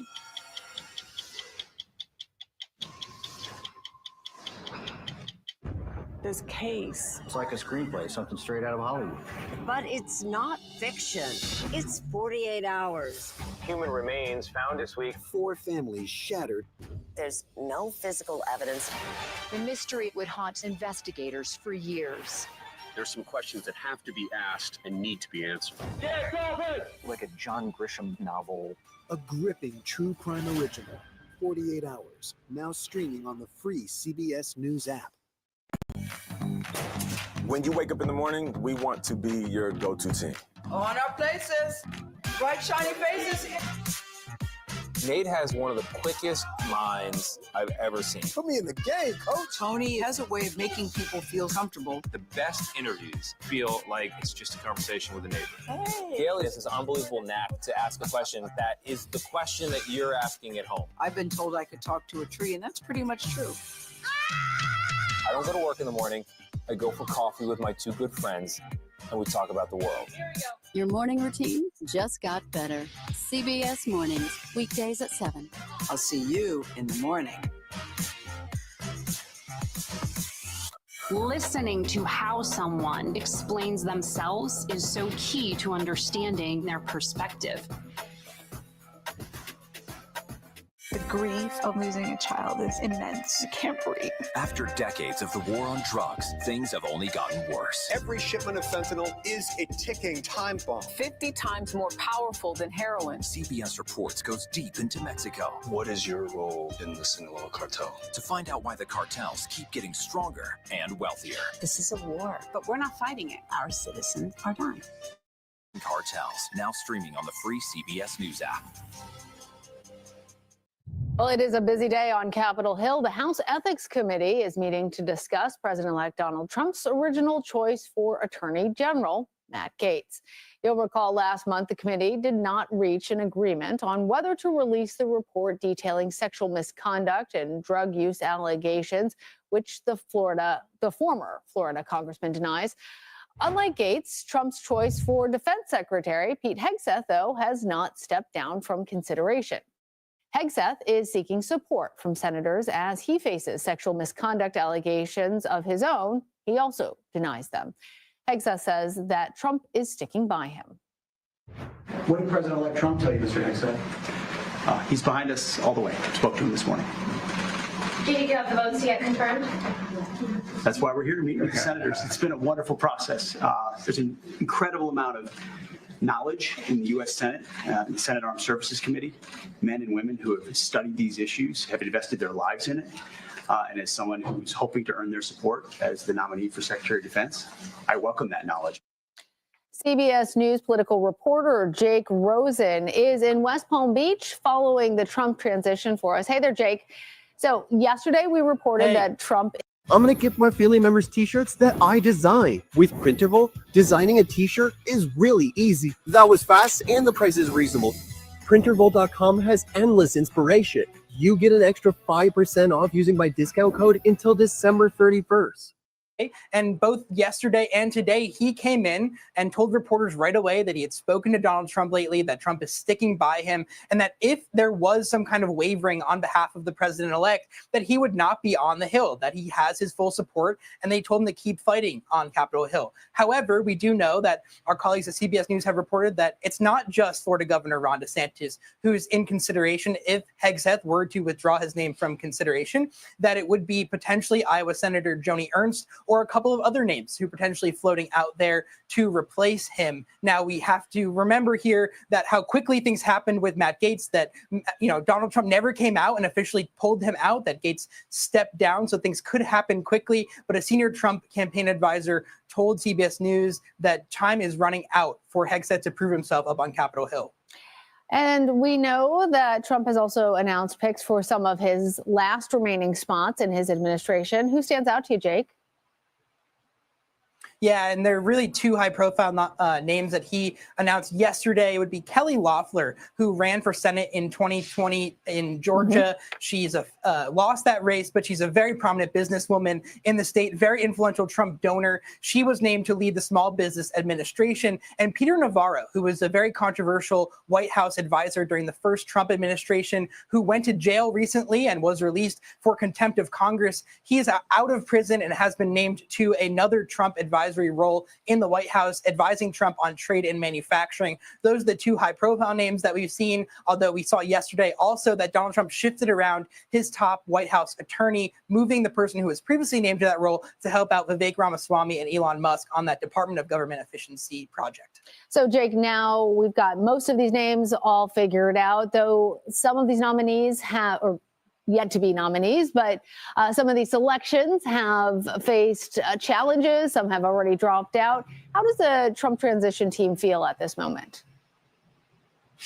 Well, I think really what to begin with was a test of kind of the loyalty of the Senate and how they're going to receive this incoming Trump administration, especially some of these senators who allies like Charlie Kirk and allies of J.D. Vance online have really called out people who voted to confirm Joe Biden's nominees, someone like Secretary Lloyd Austin, but who have not necessarily committed to supporting all of Donald Trump's picks. Joni Ernst has been targeted lately. She said today that despite meeting with Pete Hegseth yesterday, that she would not be officially endorsing him or approving him just yet. The Trump campaign does feel good about a lot of these, but as you said, for someone like Pete Hegseth, time is running out. We also know that there are more controversial picks to come. Someone like Tulsi Gabbard, who has not had her full slate of meetings on Capitol Hill. Same for Kash Patel, who would officially have to be nominated after Trump gets in office and Christopher Wray potentially is fired by Donald Trump. But there are more names to come that really will take a lot of political power from Donald Trump and a lot of political capital that he's kind of built up over the last couple of weeks to really force these nominations to either go through or, like we've seen with some picks already, to have them withdraw themselves ahead of time. Well, Senator Ernst withholding her support for Hegseth when she is one of the names in contention to replace him certainly adds another level of drama to all those things happening out there. All right, Jake, thank you so much. Let's head over now to Capitol Hill with CBS News political reporter Torian Small. So, Torian, first of all, let's continue on this Hegseth thread. What are you hearing out there on the Hill? Yeah, Hegseth is currently still meeting with senators. This has been an uphill climb for him because of how controversial this pick has just become. We've seen a lot of support behind some staunch Trump supporters and loyalists like Senator Rick Scott of Florida saying he's going to do everything in his power to make sure he is confirmed. We also got a statement from Senator-elect Jim Banks of Indiana also saying that he believes that Hegseth is well equipped to handle this job. But we've also seen quite a few on the fence Republicans like Senator Joni Ernst of Iowa, who has been non-committal so far on whether or not she'll support him just because of these allegations have been quite troublesome for some Republican lawmakers. Just moments ago, though, our colleague Scott McFarlane caught Hegseth in the hallway as he was headed to another meeting and asked him about the allegations of alcohol abuse. Hegseth answered that he is a changed man from years ago, literally looking to distance himself from those claims that have really drawn a people process. All right, Torian, I'm going to keep this live on. Bit about that contentious. I want to continue to keep monitoring this. Service and lawmakers over that Butler, Pennsylvania assassination attempt against President-elect. I'm going to keep this live on, and I'm going to continue to keep monitoring this. So much vitriol and stuff, and we're going to continue to keep monitoring the news because That was a Yeah, Lana, this was 7.3 expected to be earthquake, heated, especially after the and interim report there this could panel be put out in residual October that was a pretty effects. public dressing So I down know of the there's United States tremors and Secret stuff Service going on out agency, in the area really where the outlining several original critical earthquake happened. security failures and putting the blame the But top from my leadership experience of and living the in California agency. for That's all of where we these years saw and the stuff, former director of Secret Service step down, and we can which is still why feel we some have the scene effects today of with the the earthquake acting director. over in our But that area. moment, though, was So really an instance I'm between just the here. acting I'm director and getting this congressman who our thought that the evacuation plans 9/11 set for me memorial and my kids and ceremony that stuff. he So attended just in case recently was more of a anything just photo happens op to and change another between instance now of a and, security failure. you Take a know, listen to a bit of that tomorrow exchange. or probably the next day, I then, actually you responded know, to we've Ground already Zero. prepared I was there and stuff going through the ashes of the for World our Trade Center. evacuation. I was there at Fresh So I Kills. greatly appreciate each and every one of you who prayed, who have sent up good thoughts and things of that nature. Thank you so much. You guys are absolutely wonderful. For political purposes, not. I'll assess the situation Yeah, Lana, like you within a couple of mentioned, we've hours both and stuff seen to and kind I've of been in see if these it hearings may be before. safe It's to go never home. quite that heated, And especially if it a be witness in necessary, a member then I of will. Congress. And But again, then I'll the be back live real tonight with takeaway part here 2 is that of bipartisan, Tanika really, inconsistencies. criticism of the But agency until after a July then, 13th people, you know, assassination attempt. The I'm just department, though, here the and agency, has said that it's looking for accountability. It's implementing gathering up some my new kids and protocols in things, place and in light of that we're attack, just making our game but plan as also to, looking forward to you know, what we're answering going to for do what it's done so far in and terms of things. Right improvements now, going we're forward. safe. Yeah, and Everybody's that safe. was Everybody's, just a you snippet know, of all in good that spirits and hearing. things. Let's talk But about two other like I big names say, that are there on the Hill from my today. experience Elon living Musk in and Vivek California, Ramaswamy, they're heading the things new can Department change. of Government Efficiency. And it's always They don't be need to be good to confirmed. be So prepared what than exactly not is to their be. purpose in hanging out on So I the Hill? greatly appreciate all of you Lana, guys' this is an opportunity for time, them to express your and really attention, your signal the assistance, agenda moving everything, forward for this everything that you guys agency. have done. I I should greatly mention that appreciate that. there is a similar agency So already. It's the Department of Government and I'll check Accountability, back in with you but they're guys in looking just a to little bit draw a to parallel really here between what give you they're some hoping to updates do, as which is to, cut you the know, fat, in their words, of government spending and some of these what I'm department going to do. agencies. The House Speaker, Mike Blessings to you all. Johnson, held a press conference after meeting and ahead of another meeting with the two gentlemen today. He said that a top priority will be addressing what Senator Joni Ernst, who also serves on the Department of Government Efficiency Caucus, outlined, which is telework. She wants to have government workers return physically to their offices. Another part of that is decentralizing the federal government. That would include cutting, in her opinion, about 30% of the government workforce in DC and relocating them elsewhere. Other items that Elon Musk and Vivek Ramaswamy are floating are still being discussed at this point, but a huge shakeup that they're looking to bring to Capitol Hill, Lana. Hey, Tori, before I let you go, let's talk about that House Ethics Committee meeting. Is there any chance that that report on Matt Gaetz actually is released? What might be the time frame for actually coming to an agreement on that?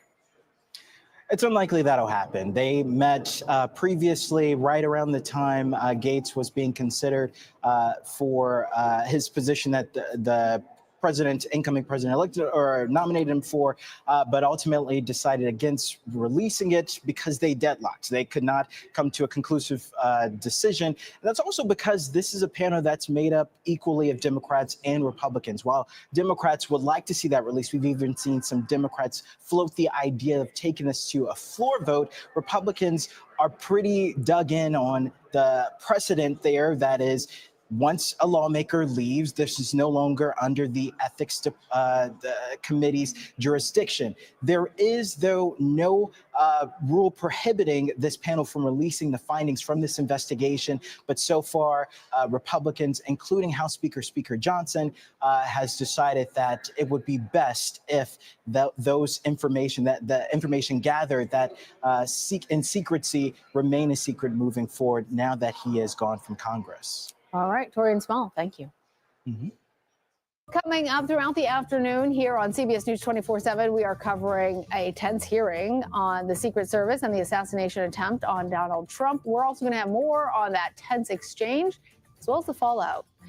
We are also monitoring the impacts from that strong earthquake in Northern California. We'll have updates for you as soon as we get them. Stay with us. You're watching CBS News 24/7.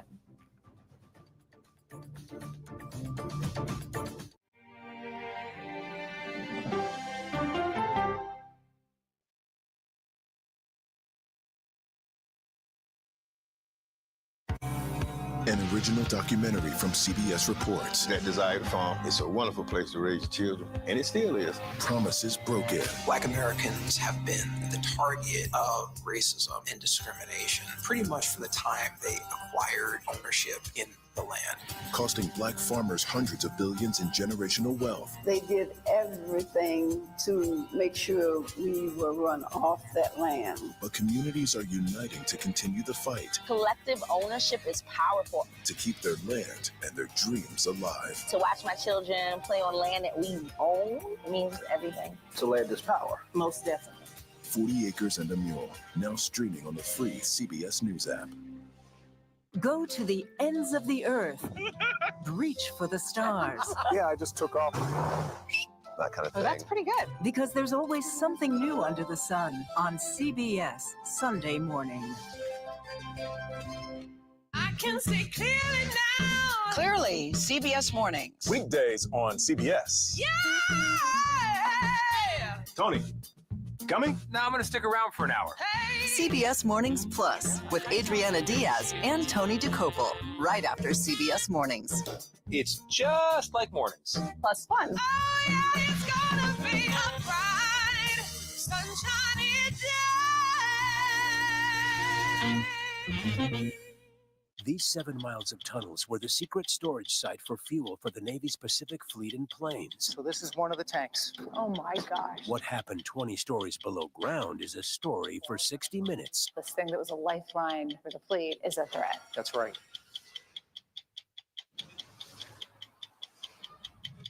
I'm Erin Moriarty of 48 Hours, and of all the cases I've covered, this is the one that troubles me most. Listen to Murder in the Orange Grove, the troubled case against Crosley Green, wherever you get your podcasts.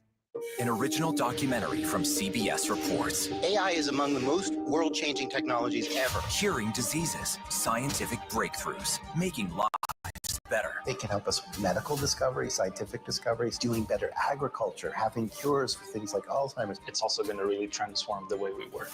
The uplifting potential of artificial intelligence is limitless. It gives you a friend, somebody to chat with 24/7 that is non-judgmental. He makes me feel loved and desired. And so are its downfalls. The problem with all this AI is that it's unpredictable and uncontrollable. The choices we make now will have lasting effects for decades, maybe even centuries. The ChatGPT revolution, now streaming on the free CBS News app.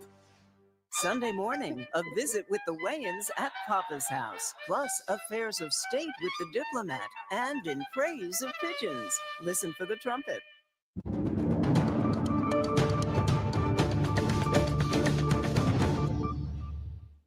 Hello, everyone, and welcome back to CBS News 24/7. I'm Lana Zach. A tsunami warning has been canceled following a 7.0 magnitude earthquake off of the state's northern coast. The earthquake struck 235 miles northwest of San Francisco. That's about also 60 miles from Ferndale, California. Large waves are being reported in the area. Officials earlier ordered evacuations in some areas. They urged people to get to higher land and to avoid the coastline. And Carter Evans joins us from Los Angeles. Carter, this, even for California, a 7.0 magnitude earthquake, that's a big one. And when we're talking just 60 miles off of California's coast, that's pretty close. Talk to us, give us some context for understanding. Conditions were right. When I heard about a 7.0 magnitude, less than 60 miles off the coast, I immediately thought tsunami. And you've got a little time to prepare because the waves are going to take a little while to get to shore, generally traveling around 30 to 40 miles per hour through the ocean. That's how they can essentially time when they think the waves are going to hit.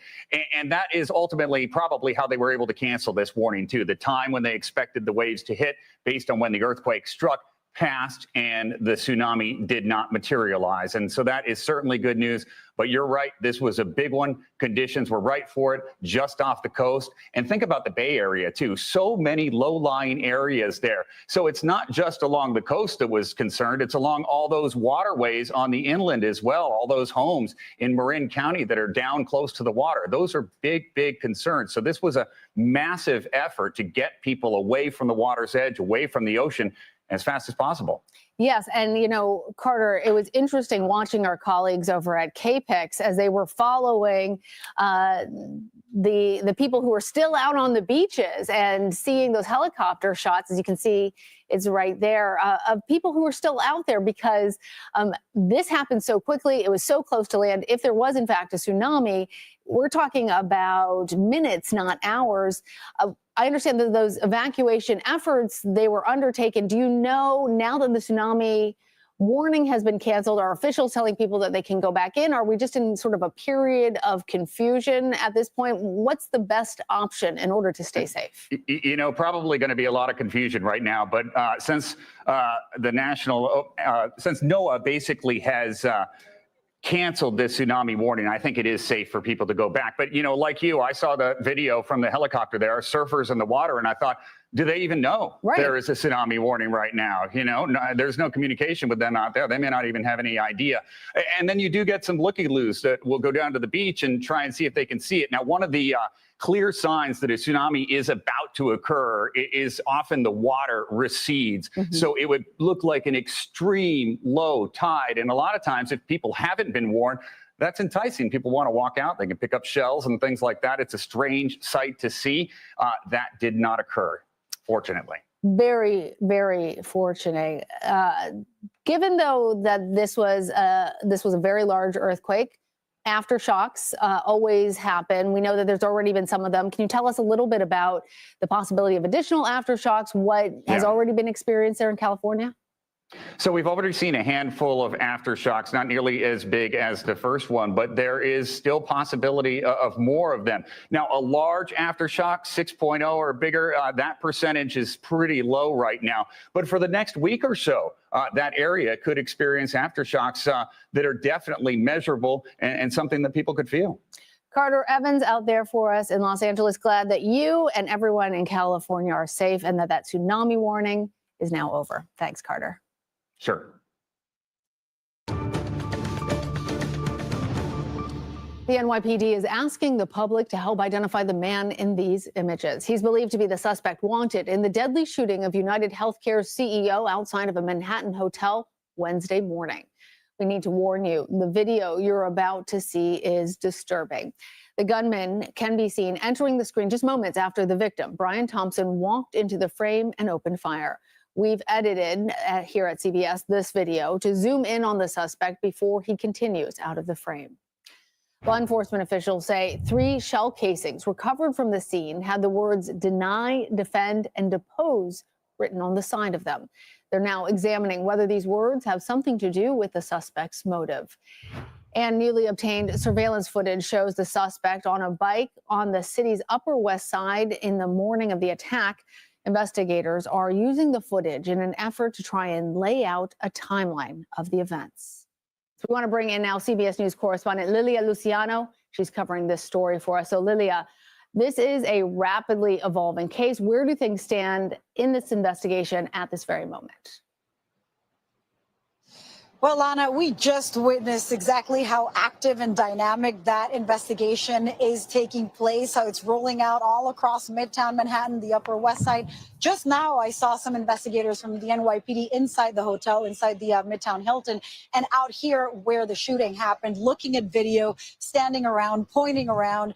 There are crews, of course, here, and there's people who have been, there's investigators, too, who have been executing search warrants last night at the youth hostel in the Upper West Side where the suspect was allegedly staying. They're also combing through just a whole canvassing, a whole range of surveillance video from surveillance cameras, from businesses, from hotels, from traffic.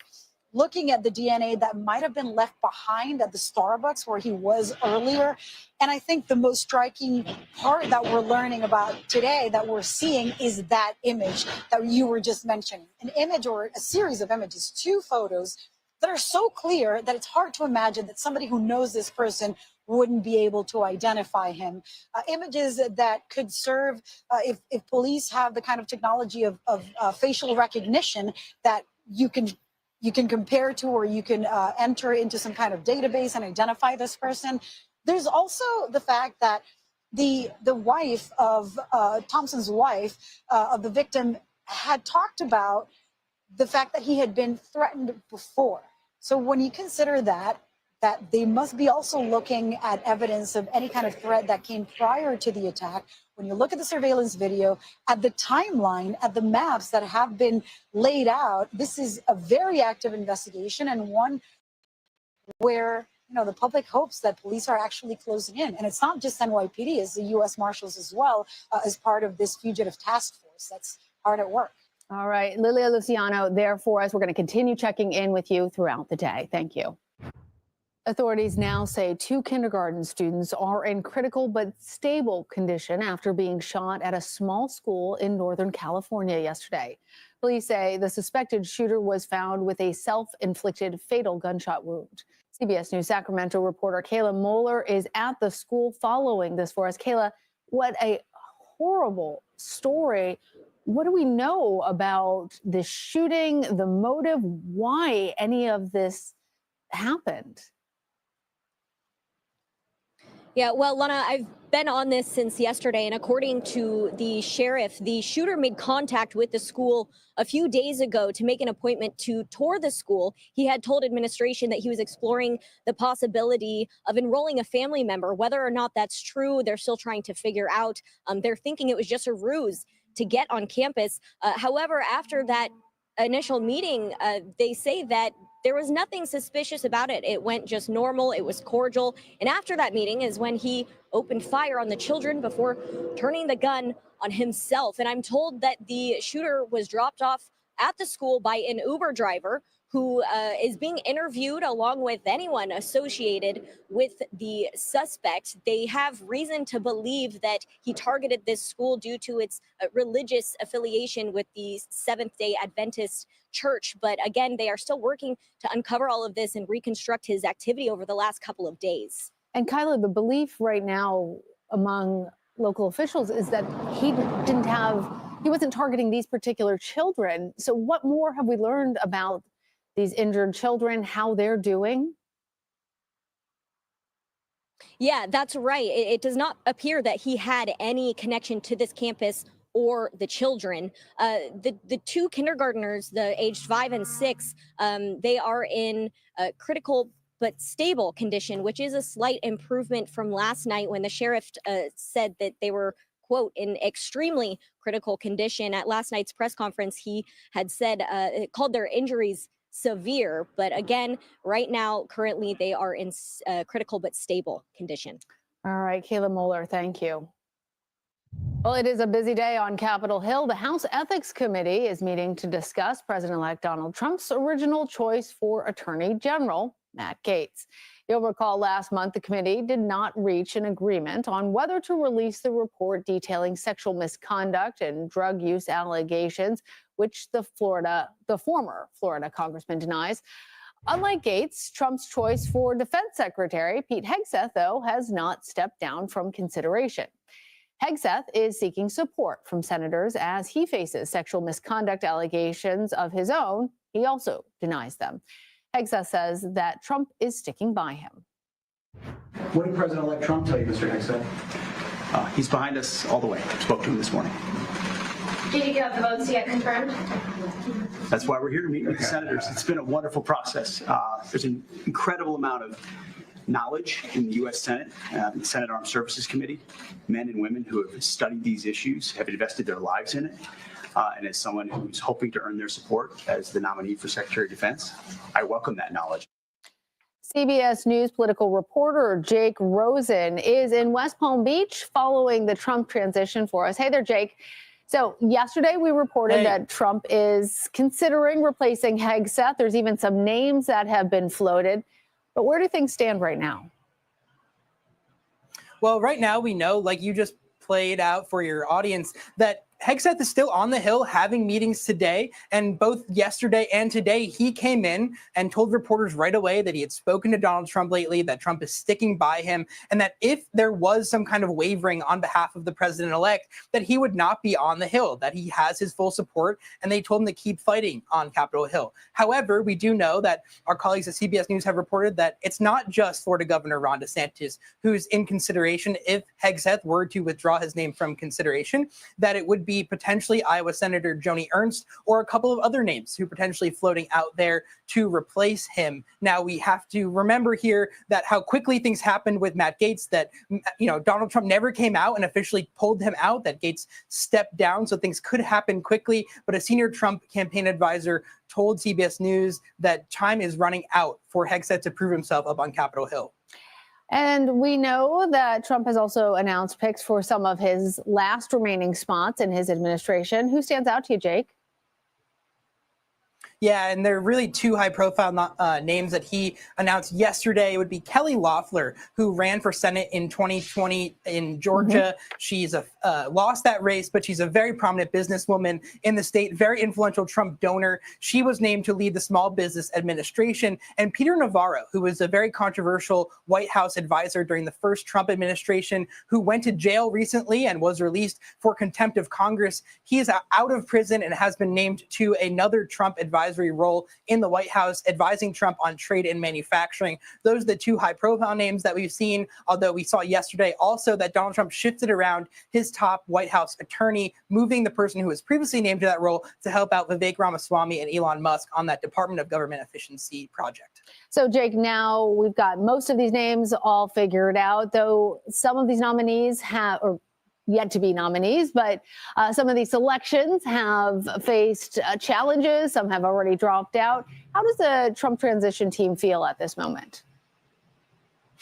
Well, I think really what a lot of these nominations were to begin with was a test of kind of the loyalty of the Senate and how they're going to receive this incoming Trump administration, especially some of these senators who allies like Charlie Kirk and allies of J.D. Vance online have really called out people who voted to confirm Joe Biden's nominees, someone like Secretary Lloyd Austin, but who have not necessarily committed to supporting all of Donald Trump's picks. Joni Ernst has been targeted lately. She said today that despite meeting with Pete Hegseth yesterday, that she would not be officially endorsing him or approving him just yet. The Trump campaign does feel good about a lot of these, but as you said, for someone like Pete Hegseth, time is running out. We also know that there are more controversial picks to come. Someone like Tulsi Gabbard, who has not had her full slate of meetings on Capitol Hill. Same for Kash Patel, who would officially have to be nominated after Trump gets in office and Christopher Wray potentially is fired by Donald Trump. But there are more names to come that really will take a lot of political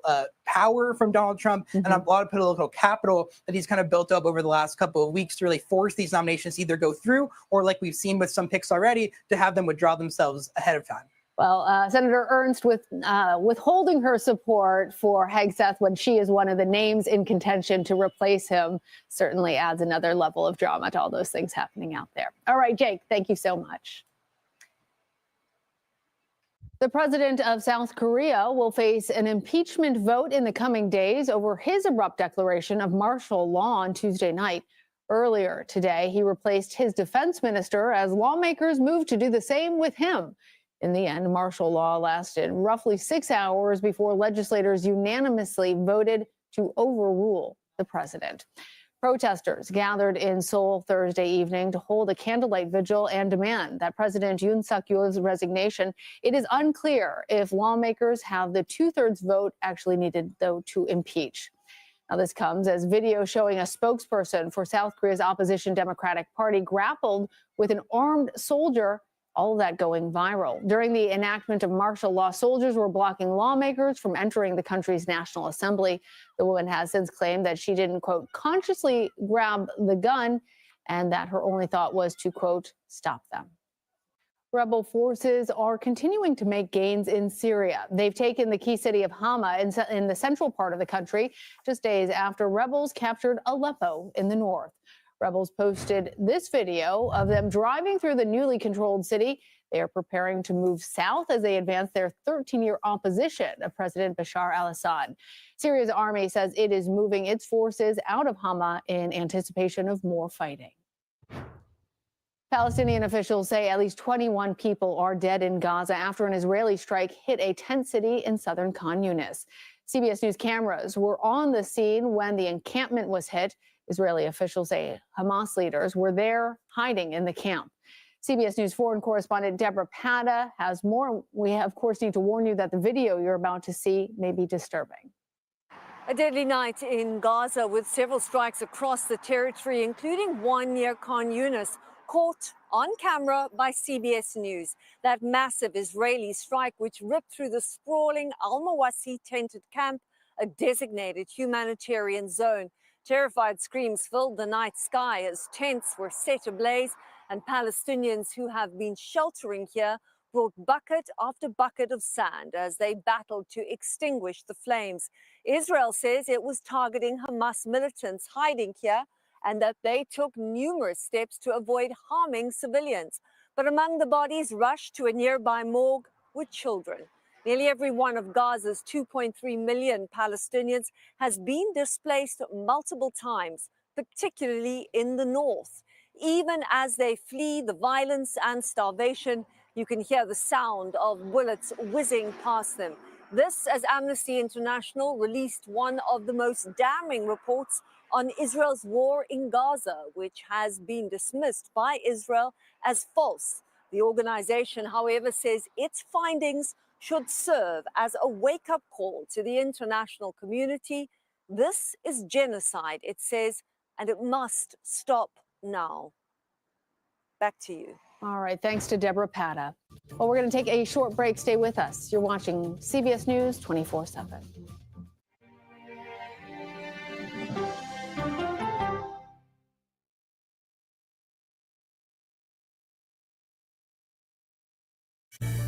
An original documentary from CBS reports. It was genocide, a deliberate effort by the United States government to eliminate the food source that was relied upon by Native American tribes.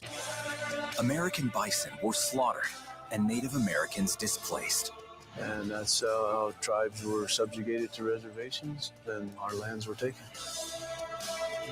But now, through conservation efforts at Yellowstone, Buffalo provided everything that we needed. Now they need help. a herd grows. We need to step up and help them. And a culture is reborn. When the buffalo return and come back, that's when our tribe will begin to heal. Yellowstone Bison Revival, now streaming on the free CBS News app.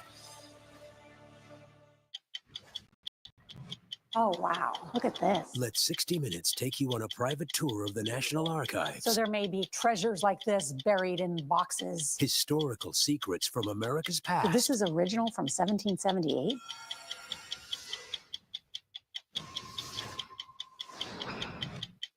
This case. It's like a screenplay, something straight out of Hollywood. But it's not fiction. It's 48 hours. Human remains found this week. 4 families shattered. There's no physical evidence. The mystery would haunt investigators for years. There's some questions that have to be asked and need to be answered. Like a John Grisham novel. A gripping true crime original. 48 hours. Now streaming on the free CBS News app. When you wake up in the morning, we want to be your go-to team. On our places. Bright, shiny faces. Nate has one of the quickest minds I've ever seen. Put me in the game, coach. Tony has a way of making people feel comfortable. The best interviews feel like it's just a conversation with a neighbor. Hey. Gail has this unbelievable knack to ask a question that is the question that you're asking at home. I've been told I could talk to a tree, and that's pretty much true. I don't go to work in the morning. I go for coffee with my 2 good friends, and we talk about the world. Your morning routine just got better. CBS Mornings, weekdays at 7. I'll see you in the morning. Listening to how someone explains themselves is so key to understanding their perspective. grief of losing a child is immense. You can't breathe. After decades of the war on drugs, things have only gotten worse. Every shipment of fentanyl is a ticking time bomb. 50 times more powerful than heroin. CBS Reports goes deep into Mexico. What is your role in the Sinaloa cartel? To find out why the cartels keep getting stronger and wealthier. This is a war, but we're not fighting it. Our citizens are dying. Funding Cartels, now streaming on the free CBS News app. Bitcoin has crossed the $100,000 threshold for the first time. The value of Bitcoin has skyrocketed since President-elect Donald Trump won re-election in November. Bitcoin suffered like many cryptocurrencies during the collapse of FTX just 2 years ago when the value was around $17,000. CBS News Money Watch correspondent Kelly O'Grady joined Vlad Duthier earlier to discuss why Bitcoin is doing so well. And this is really about optimism about President-elect Trump and where his administration could take it. The Biden administration has been seen by industry CEOs and believers alike as having a chokehold on it.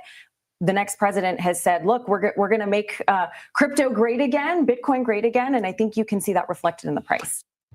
After Bitcoin crossed the 100,000 threshold, President-elect Trump posted this on his Truth Social account, saying in part, "Congratulations, Bitcoiners. You're welcome." Well, take a look at this. This video was shot in Erie, Pennsylvania earlier today. You can see all that heavy snow coming down. Parts of the Great Lakes region have seen feet of snow this week. And the snow is falling as far east as Massachusetts. This video is from Worcester. That's in the central part of the state. The area has been dealing with slick roads and school closures. CBS News meteorologist Grant Gilmore has a look at how long the snow is going to stick around and the rest of your forecast. Hey there, Grant.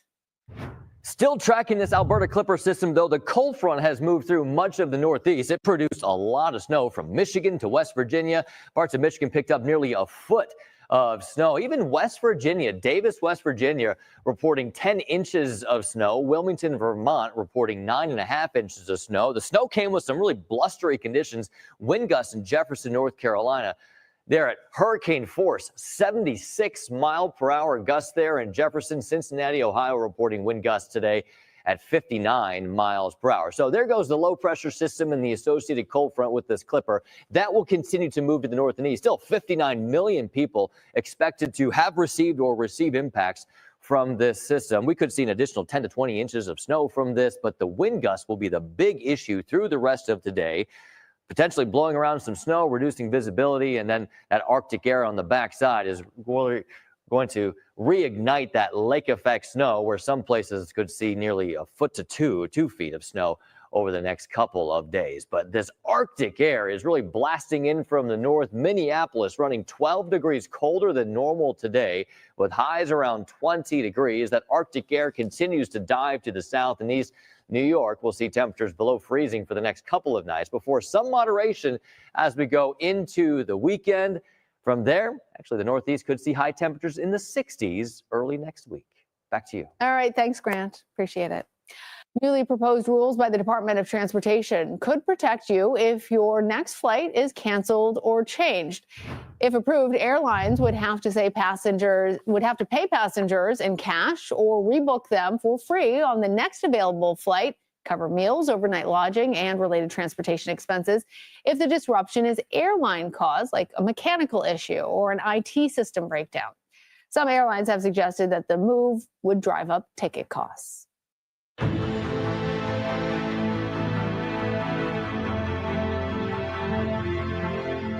NASA's administrator announced today that the agency's plans to return astronauts to the moon have been delayed for spacecraft improvements. Bill Nelson says Artemis 2, which aims to launch astronauts around the moon, has been pushed from next year to April 2026. And Artemis 3, a plan to send astronauts to the lunar South Pole, has been postponed from 2026 to mid-2027. We do not fly until we are ready. We do not fly until we are confident that we have made the flight as safe as possible for the humans on board. The uncrewed Artemis 1 fired off to the moon back in November 2022, following multiple delays for that mission. But it marked NASA's first moon mission since the Apollo program ended back in the 1970s. Well, we're going to take a short break. Stay with us. You're watching CBS News 24/7.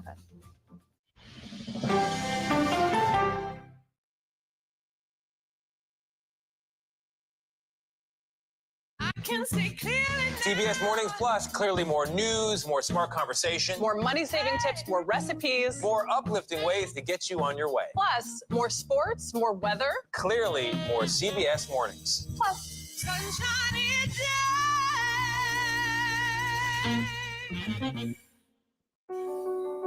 Washington is the seat of power. National security, foreign policy, global economics, every story comes through Washington in some way. We bring some of the most powerful voices in America to the table. We don't just ask the questions, you have to go deeper. We try to understand what's at the heart of the issue we're talking about to then come forward with solutions. Face the Nation on CBS.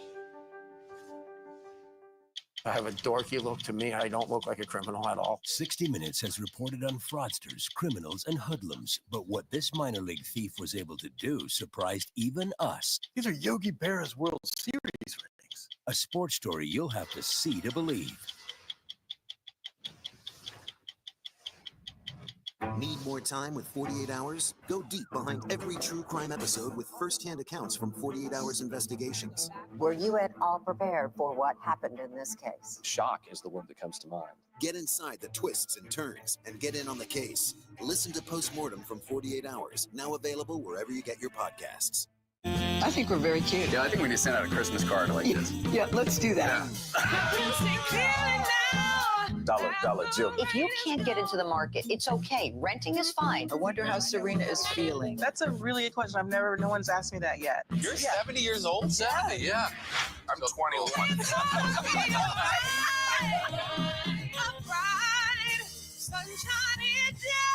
see you 7 o'clock sharp.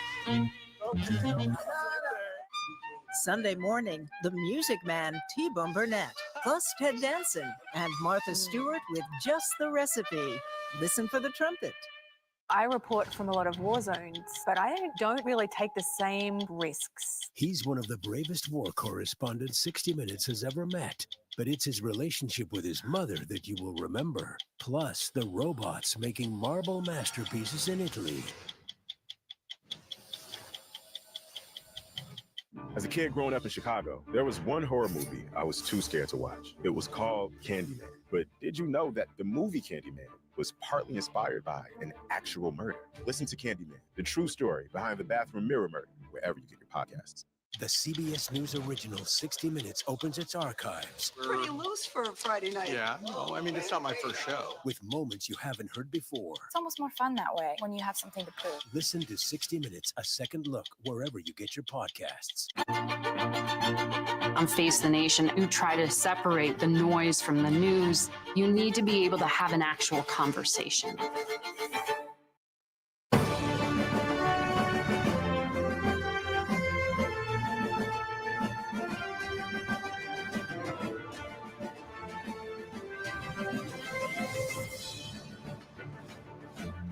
Hello, everyone. I'm Major Garrett in Washington. Welcome to America Decides. Man, a very busy day on Capitol Hill. Pete Hegseth's returned to the Hill to see if he can preserve what looks to be an embattled and long shot bid to become President-elect Trump's Secretary of Defense, doing what you do in times like this. You meet individually with senators. The former Fox News host also engage with reporters. We'll have some of that sound a little bit later in the show. Hegseth, as you might have heard, has been variously accused of alcohol abuse, sexual misconduct, and mismanaging money when he ran a veterans nonprofit. Importantly, Hegseth has denied all allegations of wrongdoing. Also on the Hill, Elon Musk and Vivek Ramaswamy, the head of President-elect Trump's soon-to-be-created White House-adjacent Department of Government Efficiency, talking with lawmakers about how they might make proposals, which of course Congress would have to agree to slash the size and scope of the federal government. And after weeks at Mar-a-Lago dealing with transition details, President-elect is in New York City tonight to accept an award from his friends at Fox Nation. The award, Patriot of the Year. We'll start tonight with Scott McFarland and Nicole Killian. Scott is on Capitol Hill. Nicole is in New York, traveling with President-elect Trump. Scott, let's talk about Pete Hegseth and what we have learned today. This is a fourth day in a row he's been canvassing the Capitol, doing the thing you're supposed to do. You go to the senators, try to sell yourself and sell your candidacy and secure those precious nomination confirmation votes. He is still meeting largely, if not exclusively, with the most loyal of Trump's Republican allies here at the U.S. Senate, talking to them behind closed doors and coming out and occasionally answering questions about the future of this effort to become the nation's top military official, the defense secretary. We asked Pete Hegseth if he thinks he's gaining ground or losing ground. He didn't want to answer that question. But we also asked, late this afternoon, Major, how much he's being pressed in these meetings about these allegations of alcohol misuse. Take a listen to our exchange. How many of the senators have Joni pressed Ernst? you on the issue of alcohol? No, we've had great conversations about who I am and what I believe, and frankly, the man I am today, because of my faith in my Lord and Savior Jesus Christ and my incredible wife, Jenny, right here. I'm a different man than I was years ago, and that's a redemption story that I think a lot of Americans appreciate. Let's get back to the basic math, though, Major. Need 50 votes to win a confirmation.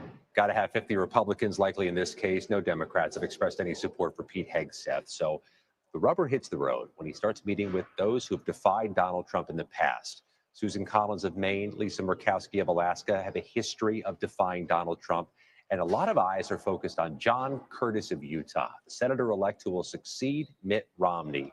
Considered a potential moderate pivotal vote on all these nominations. We brought questions about Pete Hegseth to him late today. Take a listen to that.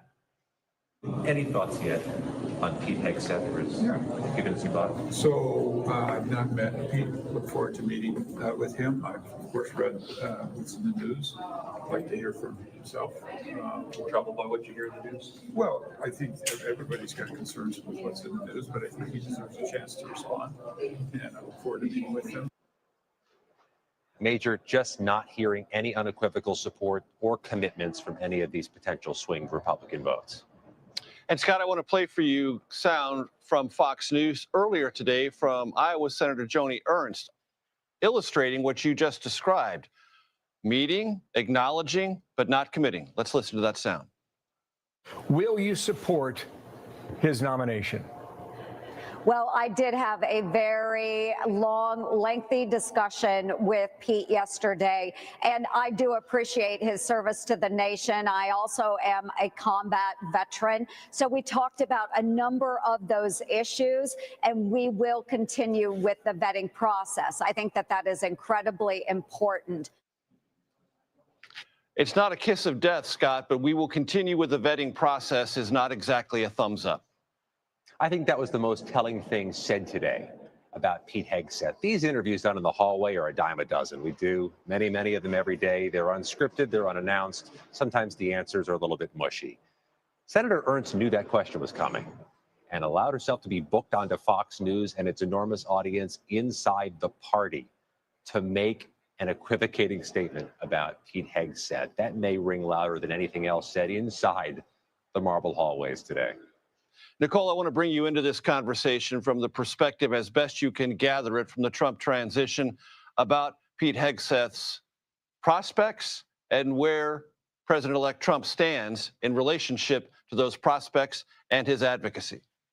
Well, I think they're certainly taking a wait-and-see approach. I mean, obviously also being on the Hill earlier this weekend, talking almost daily with Pete Hegseth. You know, he told me that he speaks to the president-elect pretty regularly and said that he spoke with him most recently and that the president-elect encouraged him to keep going, that he was behind him. That being said, we also have reporting that his team is looking at other alternatives, whether that is Florida Governor Ron DeSantis or others. Joni Ernst's name, for that matter, has been floated as well, although when I asked her yesterday whether or not she was under consideration, she said strictly Mr. Hegseth is the nominee. So there are a lot of moving parts here. I mean, I think as we all know, this always comes down to a numbers game. part of the reason why we saw Matt Gaetz drop out from being the Attorney General designate was he just didn't have the votes. So as Pete Hegseth is up there on Capitol Hill meeting with senator after senator, they're trying to get a read on whether or not those votes are there. The president-elect very much interested in whether those votes are there. And I think ultimately that will determine whether Hegseth stays in or goes. And Nicole, is it your sense that the Trump transition is going to let Hegseth fight this out largely on his terms and according to his strategy and his own advocacy, meaning the president-elect is not going to use, at least he hasn't yet, and may not use his megaphone to advocate for senators to get in line? Yeah, well, again, I think we'll have to wait and see, but certainly Hegseth has made clear that he is not backing down, that he is a fighter, that he is a warrior, and he's going to ride this out as long as he can. So again, we'll have to see how far that goes in terms of swaying any potential senators. I can say time and again, when I have asked him and his team whether or not they have the votes, they will not say.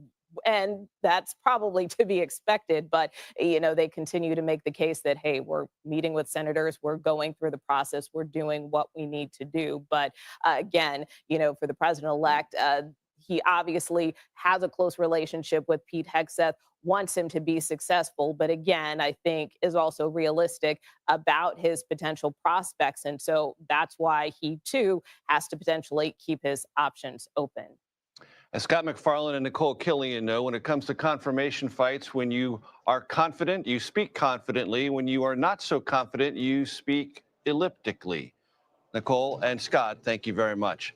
Later this hour, Pete Hegseth's attorney, Tim Parlatore, joins us to discuss the state of his nomination and related matters.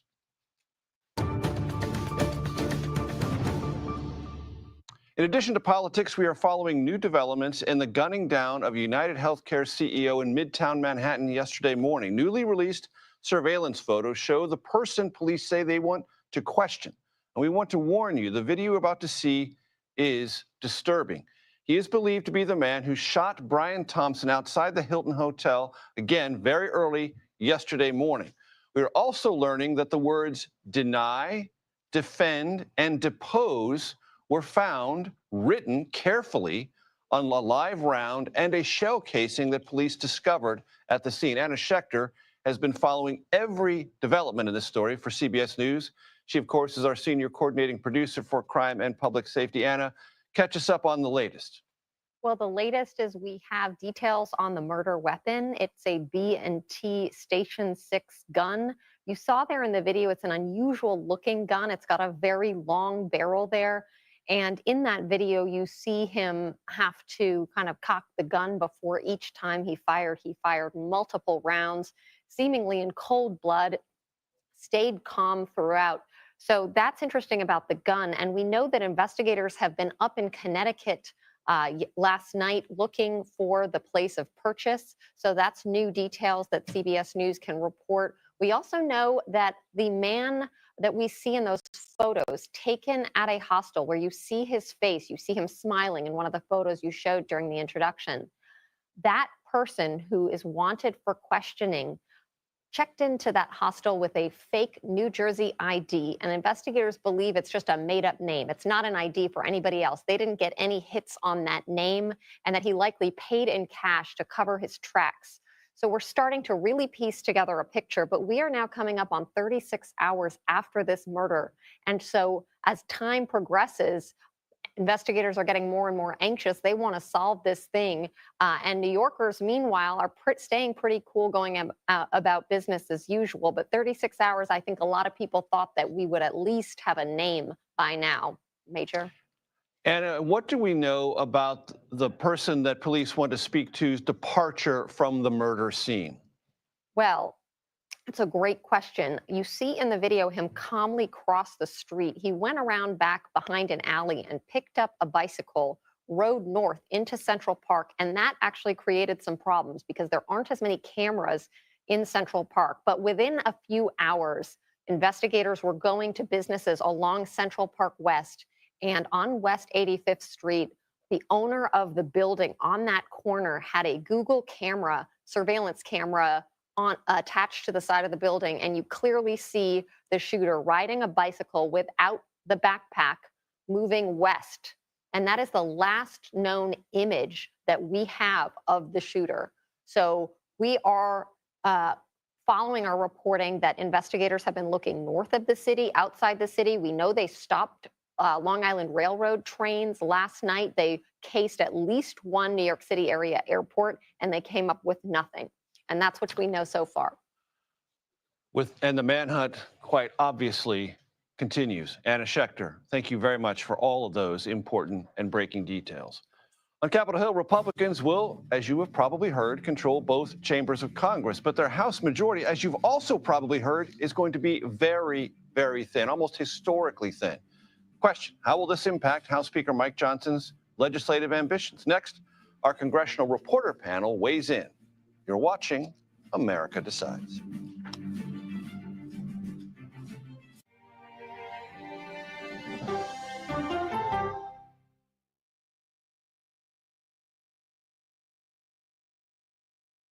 Come on, Julia. Oh, no. I will if you will. You go, Gail. That's right. Let me see if you can find me. I want to make sure that my voice is heard, but also that I lift up other voices. You can't write a better script. Yeah, boy. It's gonna be a ride.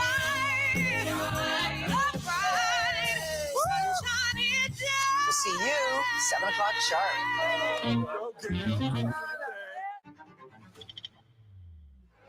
How fast do you think you were going? 195 miles an hour. This is incredible. How close did you actually come to being killed? That close. Is this brain surgery without a knife? It is. What risk do these children pose to Russia? I'm not sure the world is prepared for this change. Definitely not. Who's the best coach in college football today? Let me see a mirror. It's time for the CBS News original, 60 Minutes, Sundays on CBS and streaming on Paramount Plus. Go to the ends of the earth Right now. We got something crazy. And reach for the stars. Here we are. Time. Yes, it's my comeback. Hey, this is pretty fun. But wait, there's more. Experience thought-provoking, Welcome to the idea of being a human being. innovative, and truly original reporting. Look through a telescope and go, wow. Because there's always something new under the sun on CBS Sunday morning. I'm a voracious consumer of information and constantly curious. I want to know the basic facts of every issue and to press into the heart of the matter. Information is the currency of democracy, and that's what we bring to the table every Sunday. When you need your sports news all the time, We've got breaking news to bring to you. CBS Sports HQ gives you a snapshot of all the sports that matter to you. Big news coming out of the NFL. A lot of movement in the rankings this week. With highlights What a finish at the final round of play. and in-depth analysis. Can they three-peat? Tony Romo joins the conversation. What can you say about this game? When you need your sports in a snap, We're bringing you that breaking news right here on HQ. find it on CBS Sports HQ. Streaming free anywhere you are. At this moment, terrorists could be plotting another attack. 9/11 triggered a counter-terrorist system that included a secret database. This person needs a closer look. A growing list of nearly 2 million people, including some Americans who say they're innocent. For 1 hour flight, I have to spend 6 hours to go and come back. CBS Reports explores the system, the people responsible for it, and those pushing for change. I'm not fighting against them. I'm fighting for them to do the right thing. The Watch List, now streaming on the free CBS News app. A CBS News investigation. People looking for love, finding their life savings gone, This could happen to anybody. and sometimes losing their lives. Anything for love. Now streaming on the free CBS News app. Welcome back. It's great to have you with us. Republicans have said with some frequency that November's election gave President-elect Trump a mandate, but could their small House majority hamper that legislative agenda? Speaker Mike Johnson currently has a 5-seat majority. That does not account for several House Republicans who have been tapped for administration positions. Andrew Desiderio and Daniela Diaz join us now. Andrew is a senior congressional reporter at Punchbowl News. Daniela covers the same beat for Politico. So, Andrew, I'll start with you.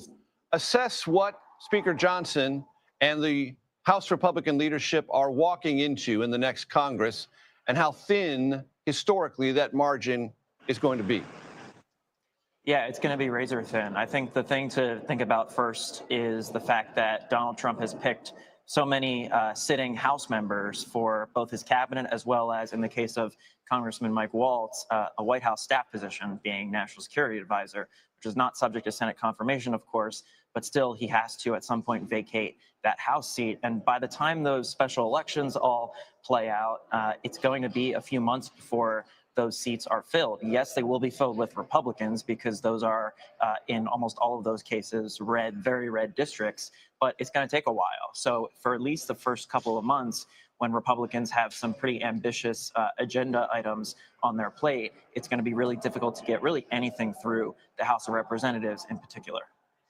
And Daniela, how is this, what Andrew just described, which everyone can see, shaping, if at all, the lame duck agenda? Because I would think it would be in the best interest of the House Republican leadership now to clear up as many matters as they could in this lame duck session so as not to carry them over into the early part of the new Congress. But as I hear it, that may not be happening. That's exactly correct. I mean, you think that Speaker Johnson would be putting legislation on the floor and trying to move things quickly, and that's just not the case. But remember, this is also a small majority. He really is dealing with just 2 seats, really, that he can play with right now. Next Congress, it'll be even less. So Speaker Johnson is aware that he really, really will have to work with all the factions of the conference to be able to move any legislation.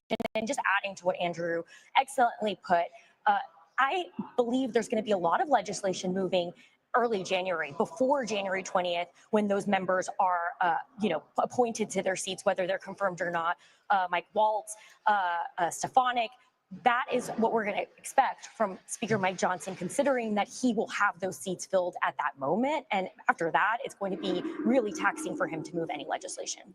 Right. So January 3rd to January 20th could be a very active period for the House Republican majority. I want to play you both some sound from a hearing on Capitol Hill today about continued U.S. Secret Service reckoning with the assassination attempt on then-candidate Trump's life in Butler, Pennsylvania, and this sort of explosive exchange between Pat Fallon, member of Congress, Republicans from Texas, later and the on, acting U.S. Secret Service Edward Joseph Director, Let's Talk Live, Ronald Rowe. Let's listen. Edward Joseph Kitchen, Edward Joseph Gospel Hour, Edward Joseph Blessings Giveaway 2024 will come to something wonderful. I love you with the love of Christ, and there's absolutely nothing you can do about it. People mask up and be safe. And again, people, we're just going to continue to monitor it. But I think once the traffic dies down, then I'll go home and I'll go live and I'll do part 2 on tonight. And people, so the I'm going laziest to question be that can be asked in Washington is, up what do you if I make of that? possibly But can I with will ask you another both, content were you creator who surprised by the has sort of literally dropped the live on depth and today. breadth of the venom in that exchange, And I want to and pick his how it brain sort of about was a sidecar what to the he has actual stated oversight about the questions Kanika of the Jenkins hearing, which is what conspiracy. lessons have been learned and what remedies will But be applied in the future. in Andrew, my I'll start with case, you. it's the Kanika Yeah, look, Jenkins I think it's a reflection of the anger that inconsistency. members on both sides of the aisle have felt And in so the months since the first that will be assassination a attempt wonderful live against that Donald you Trump guys in may want Butler, to turn into. Pennsylvania, as well So as I've already the assassination attempt on his golf course have in one Palm of Beach. Of course, that was more recently. I will my say channel that something the acting director mentioned, I think, resonates with a lot of supporters members up here, which is contact them that he wants to put to the secret back in see if Secret we can Service. go In ahead other and words, hook up he doesn't into a want live. this to be an agency that people are talking about all the time. And that's an So understandable all right, desire, people, obviously, but I'm out of given here, sort of the and if the magnitude of Lord what says the happened same, I'll be and back later on how, tonight. again, members in both God parties bless are you all. searching for answers about this, Thank you for it watching. shouldn't be surprising that we're talking about the Secret Service like this and that they're being